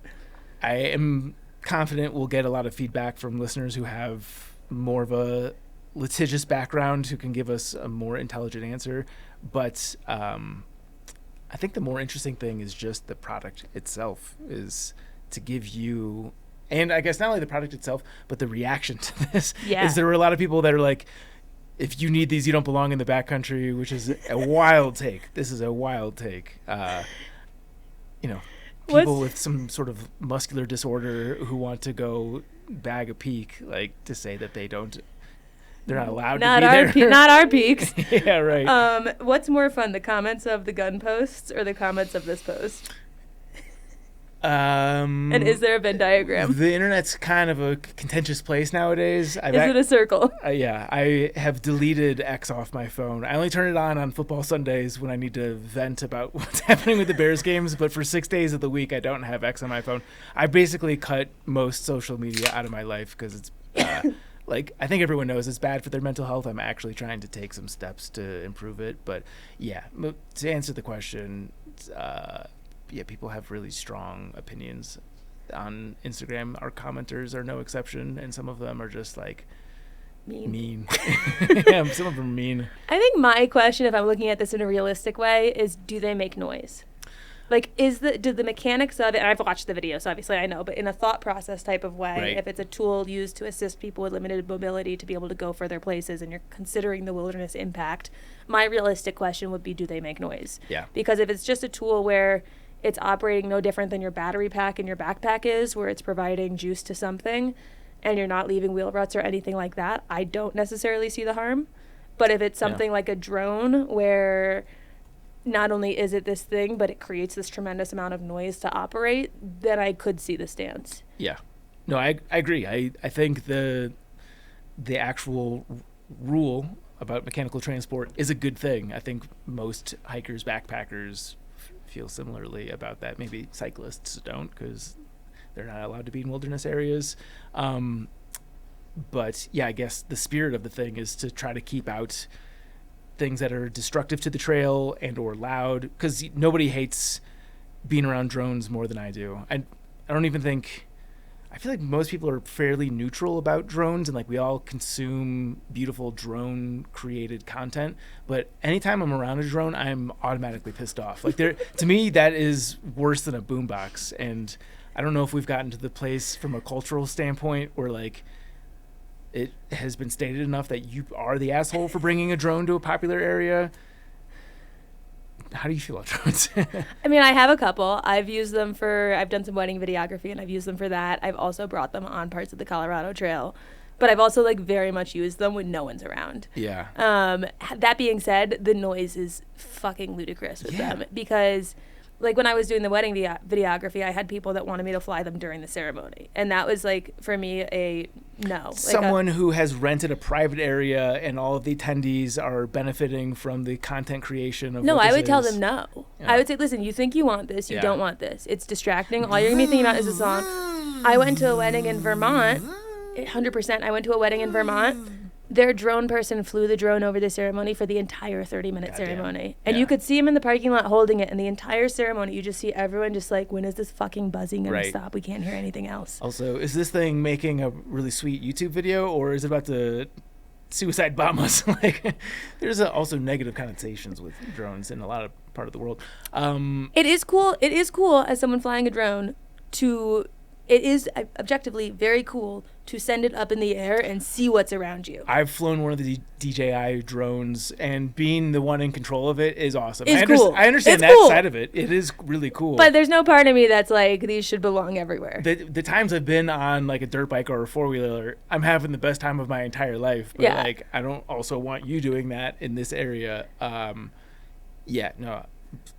I could do without drones, just generally speaking. But I think for like a wedding venue, that makes sense. Definitely keep it out of wilderness areas. I don't know where if I had to put my foot down on an overall stance, I don't know, because like I very much enjoy them, but I very much would also enjoy shooting them with a BB gun. Yeah, well, if I'm in the backcountry and I hear a drone, I'm pissed. We were hanging out at the beach at Lake Tahoe, and some guy's just like up there with his drone, and like that's the thing is like, I'm not consenting to you filming right now, and I have no idea what is happening with this thing. Like, yeah, so I'm staunchly fuck you with the drone. When we were in Thailand, on my bougie honeymoon, so this is going to be a bougie sentence, we saved up very long for this. We had a dinner. We were supposed to have a dinner on the beach, and it got rained out. So, well, they were worried that there was going to be rain, so we did it on our roof of our penthouse. But there was someone who was flying a drone up as they were cooking us the dinner just to watch us have dinner in our room. And the person just kept, like the hotel person kept calling the front desk because she's like, we need to figure out who's flying this drone and have it stop watching this couple in their room have dinner. Yeah. This reminds me of a South Park episode, and I can't repeat the language, but look up the one about people who drive Harleys. Let's make that the new people who fly drones, because I think we need to be more outspoken about it's just ruining people's time, man. Like, I know the footage is cool, and again, I'm a hypocrite because it's in some of my Colorado Trail videos. Yeah. So, like, I've done it. The footage is second to none. Like, you're not going to get better footage than you are with a drone. Yeah. I think the best advice you ever gave me was that time in 2018 where you strongly cautioned me to not bring my drone on the AT. Yeah. I mean, it would have been cool footage. You'd probably have way more followers, but you would be an asshole. No, I'd probably have way more hate. Yeah. You'd have both. Yeah. That's good. Nice. I don't So know if we that's- answered the question at all, but we talked. Should we sum it up for the people that got lost in the drone talk? Would robotic legs count as mechanical transport through the wilderness? Let us know your thoughts. Moral of the story is let us know, because I don't know. Yeah, we don't know. Triple Crown. This one's mine. Triple Crown of parts of society we would turn the clock back on. How is this yours when Rachel quoted an example from me? Yeah, she misattributed the quote. I looked it up. It was from me. And there's no way you can tell by the example given that this is something that I would say. No way. I went through that era too. MTV. How old being were all you in music videos? 1995? 3. Oh, you But were that I could have just thrown out a year. Yeah. All I'm saying is you probably were very fond of the music videos. It was still music videos in my day and age. Yeah, good. All right. Whatever. Say yours. Okay. Say the Triple Crown first. Yeah, the Triple Crown of parts of... I like that you're trying to retroactively take credit for it because... She gave me credit in the text. I know, and then you just absorbed it because you wanted to. Yeah. Yeah, good. Where's the problem? No problem. Thank you. Triple Crown of parts of society, we would turn the clock back on. So eras we would go back to for specific reasons. Like if you choose the 1950s, you're not adopting every aspect of the 1950s. Right. You're picking We're one not aspect. pro all 1950s things. It turns out some not great things were happening in the past. Turns out. Fortunately, we figured all those problems out. The present and the future is going to be amazing, but the past was real bad. Yeah, we're working on it. Yeah, okay. So the example given, which Sean was trying to take credit for. Rachel gave me credit, and I believe everything she says. I know. Well, I did have to actually search it because I'm like, I'm so sorry. that sounds like something I would say, and I would be really upset if Chance took my thing. So good that I didn't. But yeah, I'd go back to 1995. MTV back in the day was awesome. I remember just like, you could even go forward maybe 5 or 6 years from 95. Yes, because I would watch it. I keep telling you this. I'm not disagreeing with that part. I'm saying I don't think you were fond of MTV in 95. Like the music videos were cool. TRL, even a few years later, was like something that everyone absorbed. MTV, I felt like, was like a cultural hub, and they completely bastardized it. And then they created ADHD. I've been on TRL. Thank you. Oh, yeah? Yes, I have. Is that through your dad's production stuff? Yeah. Nice. So put some respect on it. Yeah. They used to do the top music video countdown at the end of the year. Yeah. Like everything about MTV used to be awesome. And now VH1 had that too for a while. Like and for a while longer than you would think. Like when Fall Out Boy put out Sugar We're Going Down, that one, that song, that was, I remember distinctly that music video coming out and coming home from school, and we would still turn it on and just be like, that would be in the background of my friend Sarah's house. It would just be the music videos, and we'd get excited when that one would come on. Mm-hmm. So like it went for a while longer than you would think it would. Yeah. Based on when you think it phased out. VH1 is like the forgotten stepchild of Yeah. music television for sure. Do you remember the like I Love the 90s or like the I Love the Those 80s? were fun. Those were fun. great. Yeah. I feel like they were kind of early on in the reality TV realm too. Yeah. Didn't they have the show with Flava Flav? Flavor of Love? Is that what VH1? Maybe. That would have been in like the next, like those reality shows, the Room Raiders, the Next, the God, Room Raiders was such a good show. Why is this so hard to find? Yeah, VH1. So I think they were innovators on that. Yeah, I would love that. Yeah. So that's my first pick. It's just like putting on Spotify in the background, except you have visuals. I don't know why we would ever get rid of that. And music videos used to be fun. Like So good. I remember loving Blur Song 2. That music video was always really exciting. When I studied abroad in Thailand, because I went for the broadcasting part of my degree, I took a bunch of video classes. I had an entire class on music videos where we would just like analyze the thought process behind why a music video would be scripted the way it was. Yeah. So cool. Yeah. Another music. All of the. I don't know if he's got a positive connotation anymore, but when like Puff Daddy first broke out, like all of his music videos were very fun. I don't think he does have a positive connotation. No, but at the time, this was before he did all the things. Before we knew he did all the things. Yeah. Well, right. He was a terrible person. It wasn't publicly available information that I shouldn't be enjoying the music videos because I did. Right. No one's blaming young Zach. Yeah. All right, your turn. When people would just like get on horses. Like when they were just like You gotta give like a decade. no, when you would just like get on your horse and go to town and tie up your horse and go into a bar. So we're and talking then, like Wild Wild West. no, pre-cars, Okay. just like people on horses. Yeah. That's cool. You gotta pick a time. That's a whole. Oh, the time when horses. That time. You could do that now. No, I don't know if you could road legally just like gallop off in a horse or like ride your horse to the bar. You honestly probably could. Are horses street legal? No, but you could probably connect enough paths to make it happen here in Golden. People are out on their horses all the time. It's not the same. I'm talking when the streets were run by horses. Okay, so what time frame are you talking That about? time. That time when it happened. Okay. I just like, I don't know. I think like hopping on a horse and riding dramatically off through a field to get home sounds kind of cool. Yeah. Would like to try it. Good. This one's not that creative, but I personally enjoyed it. This is something I lived through. This is my turn. Yeah, that's what I was going to say. It's your turn. Which is great because I have so many in the backlog.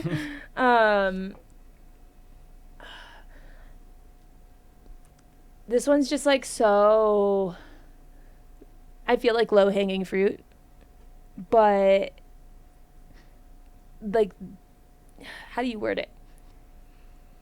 Pre-technology in the terms of like playing outside, like going so you're like taking everything up till like no, I'm talking 1998? okay, I'm talking that era of childhood, yeah. coming inside when the streetlights turned on, like those methods of communication where it was like you gotta pick a decade here. that's not part of this. Parts of society would turn back the clock on. I would turn back the clock to where you could just go outside and play and no one knew where the fuck you were. You have to turn the clock to a date. Fine, 98. Okay.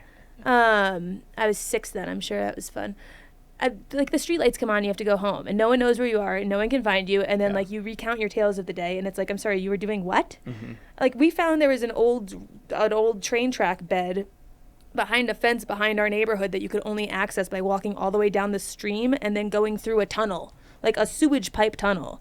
And we would spend time there lighting fires and making toast over these fires because we thought we were self-sufficient. Where the fuck were our parents? Yeah. Right? Like, I'm behind the neighbor's house through a gutter making fire in an old train bed. Yeah. That maybe is not like the most fire safe, but I don't think kids today can do that. No. Yeah, it's a bummer. I don't think you're letting Leo do that. Are you? I mean, not. He's 4, so no. No, definitely not. But, you know, because I tend to skew in that direction for kids should have more. So I'm a big fan of Jonathan Haidt, and he's written about this quite a bit. He's written The Coddling of the American Mind, The Anxious Generation, I think is his most recent book. But like this is kind of his soapbox right now, is that like we've damaged the younger generations because like we try to create their environments and like we're constantly puppeteering them and watching over them, and like all of a sudden they go off to college and they're incredibly anxious because they haven't had any sense of independence and like they don't know how to operate in the world. So he's got a lot of soapboxes about the ways that we should be better as a society, and that's one of them, is just more unstructured independent play. So I want to do that. That being said, I haven't really been in the position of just being like, all right, go run around and dodge the diddlers. Like I understand people's parents' anxiety around that too. Do you think there were less diddlers in the day, or do you think that there's just like more visibility into the diddling? That's a good question. Because like my mom would get phone calls when I was in 4th grade because I would walk home from school, and that was like several miles, but I'd be like, fuck it, I know how to get home. And they would call like, hey, do you know Julia's on the side of the road? Yeah. And these days I feel like you would get very worried if a child was just walking on the side of the road. Yeah. But is that just because we know more?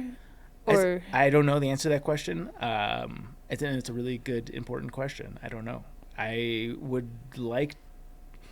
It kind of feels like there's more diddling happening. I feel like we're at an apex in diddling, but it's possible that just like with the internet and all these tools, like every diddle is known now, whereas like back in the day, diddles got buried. Yeah. Just didn't feel like there was much to worry about. Like when I was a kid, there was nothing to worry about going outside apart from like not coming home too soon. Yeah, no, it's like you were, like to your point, you were forced outside. You'd get in trouble if you come home too soon. Yeah. You drink from the hose, like, all of the stereotypes about how things used to be. It'll be interesting to see, because I think this Jonathan Haidt character is pretty popular, if that has like any sort of impact on swinging the pendulum back. But again, it's easy for me to sit here and be like, I'm going to let my kids roam free, but once they're old enough to actually do that, and me being kind of an anxious person to begin with, and me being cognizant of all the diddling out there, maybe my bark is bigger than my bite. We'll see. You probably got it easier with boys. I don't know if that's like okay to say, but I feel like it might be a little easier with boys. I mean, definitely. I'm sure boys get diddled too. I'm not saying boys don't get diddled. I think boys get diddled quite a bit, but there's more that can go wrong, especially as you get older. This is good. This is the diddle hour. So what's your next one? Next one is, again, this is not that creative, but I really enjoyed social media in 2005. When X didn't exist, Instagram didn't exist, and Facebook was just a college networking tool. I was a freshman in college the year that Facebook came out, and like Facebook used to be so cool.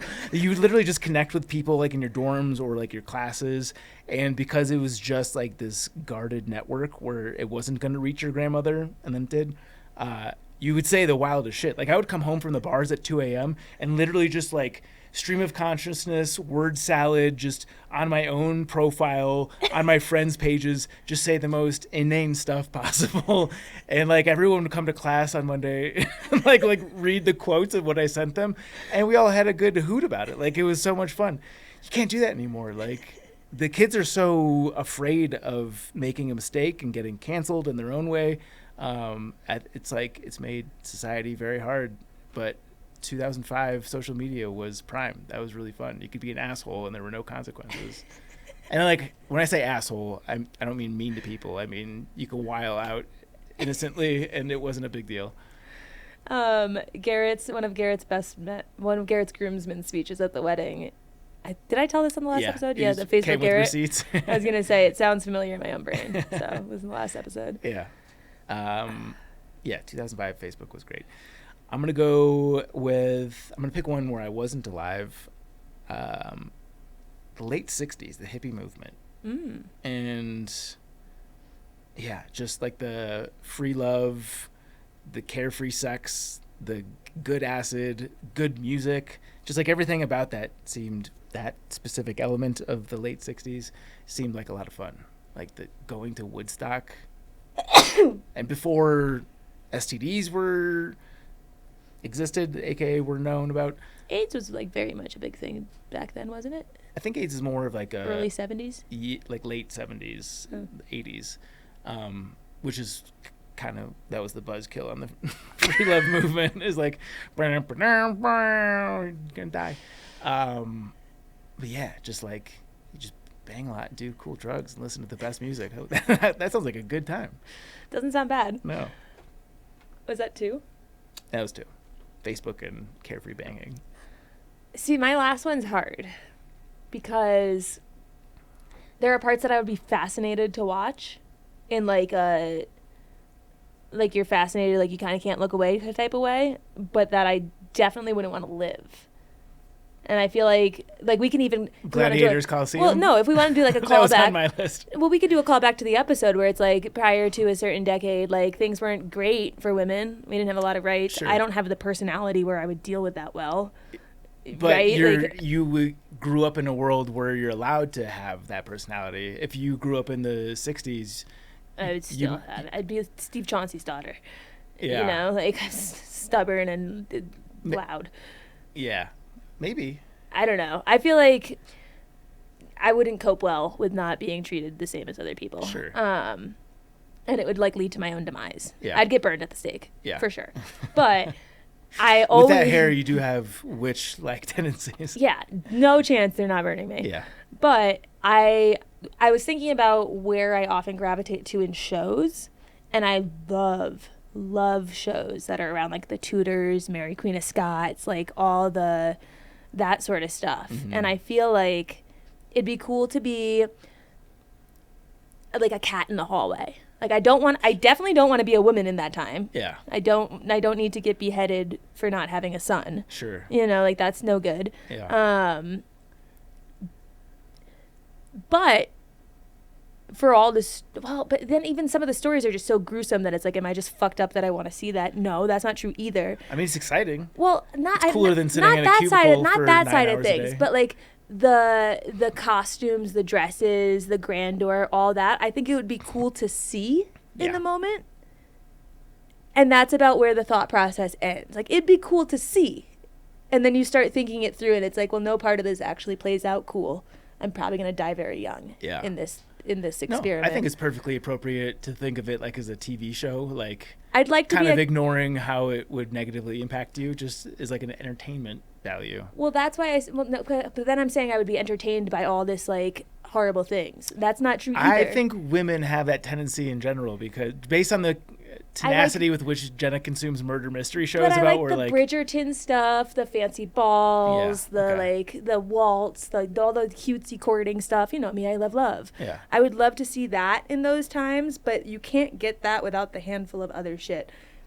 No, we get to pick and choose. And I don't want to be like betrothed to some 80-year-old because my family can't afford a dowry. You know, like that's not going to be a great lot to have. The original sugar daddy. So maybe a cat in the hallways where I can just watch it and then go eat my mice. Yeah. And not have to be a part of it. Just John's munching mice. I don't know. I'd like to see one of those balls. Yeah. We're talking like 13th century. I don't know. I don't know when these things happened. I just like chances are I'd be a peasant on the streets and I'd never get to go inside and see them, and I'd go back to the wrong time period thinking I'd get something and I don't. But in this fake scenario, I think you get to choose your character. Yeah, I would like to go to a ball and then I'd like to come back. Okay. That's the only go to a ball, have a banging time, fill out my dance card, do a bunch of dances, come back. Cool. Any honorable mentions?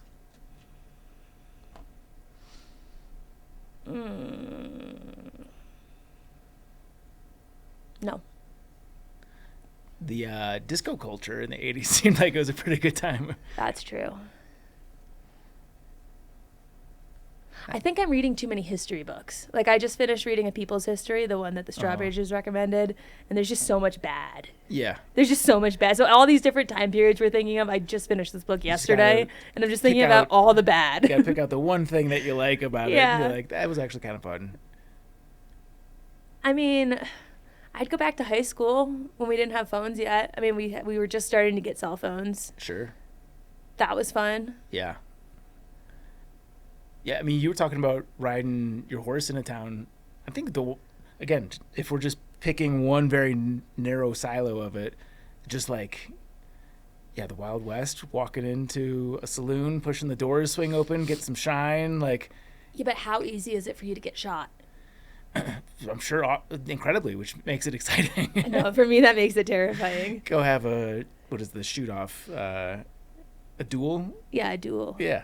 Win a duel, go get a prostitute, like really live it up. I'm thinking of Westworld, by the way. My entire connotation of this is the show Westworld. Cool. So those are where we would go.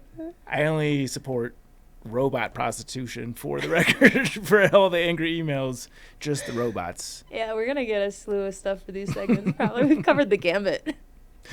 It's going to be funny. We're going to get people who are like Mary's friends listening to this podcast. They're not going to know where to pinpoint where to be offended. It's just so much of it. Yeah. Okay, good. Mailbag. I listen to your podcast occasionally and enjoy it. Some part of that was funny. At age 84, I have retired from active backpacking. Your recent gear-orientated podcast with Dan Durston prompts me to ask why none of you know about two excellent gear choices. One, Aarn packs, spelled A-A-R-N, from New Zealand. They have balanced pockets in front so the hiker can stand up straight. Just what Chance was wishing for on the podcast. Ooh, I love when my wishes are granted. Two, oh my God, that looks exactly like what I was saying. Cool. Two, Pacer poles from Britain. They have superior grips on top, far better than any Lecky, etc. pole with mere straps on top. They should please Zach, who said in the podcast he is not keen to keep his poles ultra light. Yeah. It's funny, I recently said that to the fellas at Gossamer Gear, and they sent me a pair of the LT5s. Be like, just try it. Did you try it? I got it after TMB. I've done zero hiking since then, so no is the answer, but I will. From Bruce. Yeah, Bruce. Thank you. Thank you for the feedback and for listening and highlighting a couple of cool companies. I was familiar with Arn Packs. I don't think I was familiar with the Pacer Poles. So. Yeah, I was familiar with neither. So thank you, Bruce. Yeah. I was on board with the front-loaded pack until I saw photos of it. It looks kind of cumbersome to me. My concern about it is that it might be too close to the arm and like the arm chafe. So it has to be very much like center of the chest in my brain. But I haven't tested it, so how am I to know? I'm wondering if you got big cans. That probably is a no-fly zone, right? Over the cans? Like just directly on top of the cans, getting pancaked? I wouldn't want to pancake them. But if you can have like an interior frame on your back, can't you have that on the front where it just like diverts weight away from the cans? Is it just going over the can portion?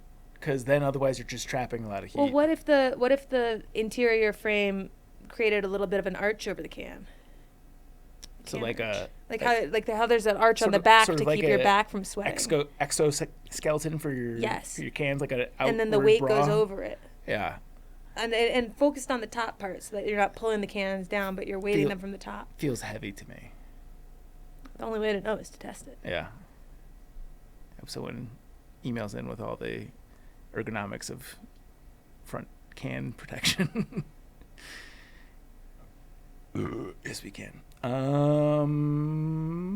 You guys want to send us a mailbag? You can do so. podcast@thetrek.co. Looks like we don't have a 5-star review. I don't know if it's because we haven't gotten one. Oh. Got one. Oh, actually, hold on. I got a better one for you. Making more work for Rachel here, but that's okay. This one's a good one.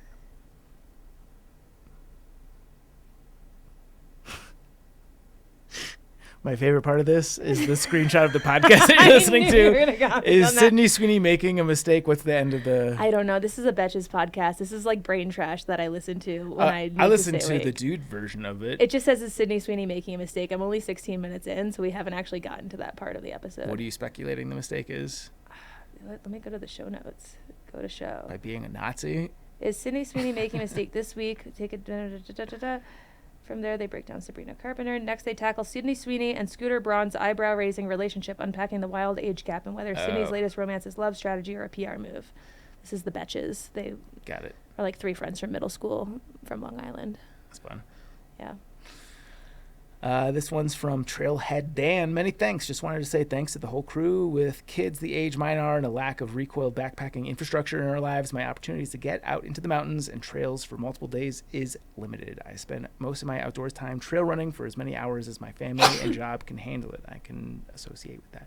But having backpacker radio to keep me company while I'm driving or performing yard work or the dishes or when I have to do work deep into the night and just need some friendly voices talking to usually interesting people about the kind of stuff, bless you, that helps me to feel free can make a huge difference in my week. P.S. It's totally a blessing when the guests... Oh, I think we did this one recently. No way. Yeah, you were gone for like 19 episodes. So. Oh, yeah. P.S. It's totally a blessing when guests are 100% barn burner interesting. Just wanted to... Read the other one.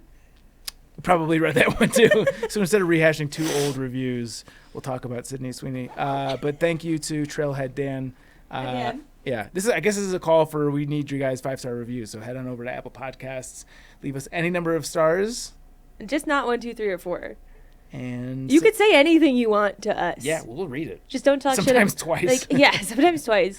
The only line we draw is just like, don't like make fun of a guest, because we're not gonna obviously bring someone on and give them this space and then make fun of them. That just seems obvious.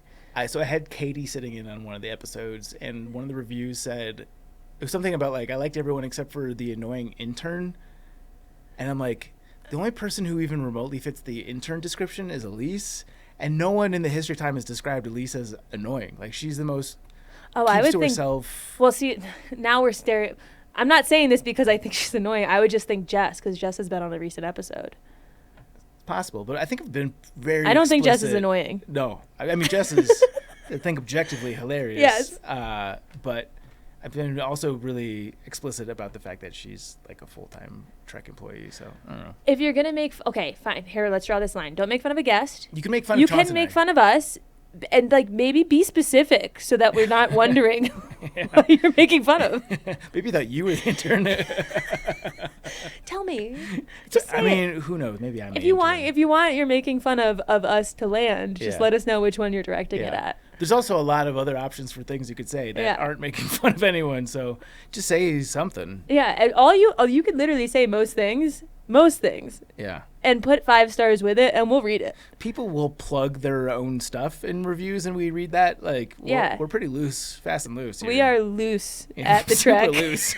Super loose. How we're known.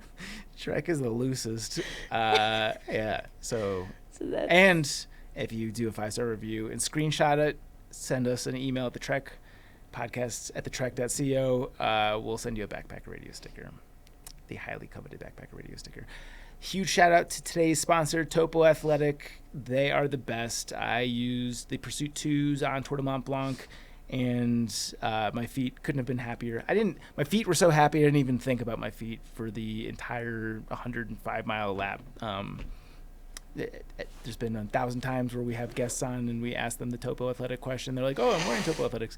They're just the soup du jour. Everyone is doing it. So if you want some amazing trail runners, wide toe box, durable, low drop, all the foot ergonomic good things. my only beef Yeah. is that I feel like in this seat I should like be able to be like, oh, I've tried this pair and this pair and this pair, and I like this about that and this about that. I just haven't needed a new pair yet. Yeah. Like they're still really good. Yeah. So I don't need a new pair to try. So I feel like I get to this point and I'm like, what else is there to say that I haven't said? Yeah. And if I were to get another pair, I'd probably try a different pair just so that I could like give some sort of knowledge to the listener about what I thought about the difference. But I just genuinely haven't needed a new pair. They do last for an incredibly long time. So it's like a blessing and a curse. Yeah. The Pursuits that I wore on the TMB, I did all my training hikes this summer in, and yeah, they still, even the outer soles like are still grippy. So kudos to them. Use our code TREKFALL15 and score yourself a 15% discount. Super big thank you to our Chuck Norris Award winners on Patreon. That is Alex and Misty with Navigators Crafting, Andrew, Austin McDaniel, Bill Jensen, Brad and Blair from 13 Adventures, Brian Alsop, Fables. Carl Hood, Christopher Marshburn, Clint Sittler, Kosher Rain. What are you laughing about? It's just, it's always funny that one. I want to say Stittler every time. I don't know why. I think this is a fake name. I think they're trying to Clint get you to Sittler? say clit. Whoa. Well, Don't you think that that's like, if this is someone's real name, I'm sorry, but it feels like a tongue twister. Clint is a real name. Yeah, but the Sittler part after it, it's so hard to say. But why does the Sittler get someone closer to Clit? Because it's the same letters repeating, like Clint the L's and the Sittler. T's and the, like you drop an N when they're all I's and T's and L's. All right, I smell what the Rock is cooking. I don't know. It sounds like a brain trick. I'd like to see some photo ID. Clit Sittler, Kosher Rain Outdoors, Eric Casper, It really goes. Eric Hoffman, Ethan Harwell Dunn. That can't be what you say from now on. We're going to lose a patron so fast. Jillian Daniels, Go Bills! Greg Knight, Greg Martin, Griffin. Oh, I get tripped up there. Hey, would you bring me a beer? All right, Griffin, hey, would you bring me a beer? Haley Buckingham, Alice. Matt from Gilbert, Arizona, Patrick C. in Seattle, Rebecca Braveheart, Rural Juror, Sawyer Products. You need to start doing one in that area. That's too much for Hey, me. I've carried this boat for a while. I'm That's actually true. surprised That's that it's true. turned this way. I don't That's know how true. this has happened. That's a good point. But I'm I liked it enjoying when you were carrying the boat. Way Yeah, better. it could happen again. Sawyer Products, Spam, the St. Louis Shaman, Timothy Hahn, Solo. and Tracy Trigger. Thanks to our guy Paulie at Old Man Murph's Coffee Roasters. Go get yourself some delicious beans, ommcr.com. And thanks for the delicious beats, Paulie. You can follow us on social at Backpacker Radio on Instagram and TikTok at BackpackerPod and X, Facebook.com/Backpacker Radio. You can follow Jones. Today I'm going to say something different. My recent hobby has been just like fucking with Garrett. I have an Instagram called Garrett_eats, and I've been posting his first bite of meals he's been having. If you could do me a favor and go follow it, he's going to be real confused if that follower account goes above 59, because right now it's all our closest friends. I would love this for my own personal satisfaction of the prank. And it's entertaining. Yeah.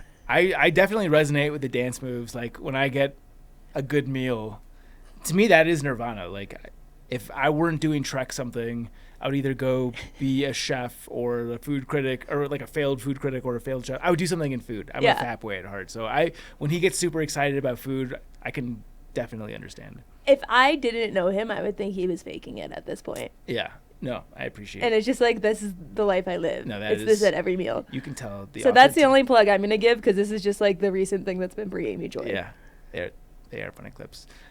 Subscribe and follow us on Apple Podcasts, Spotify, or wherever you listen to podcasts. Follow us on YouTube. Hi, Internet. And that's it for today's show. Thank you so much for listening, and happy hiking. Bye.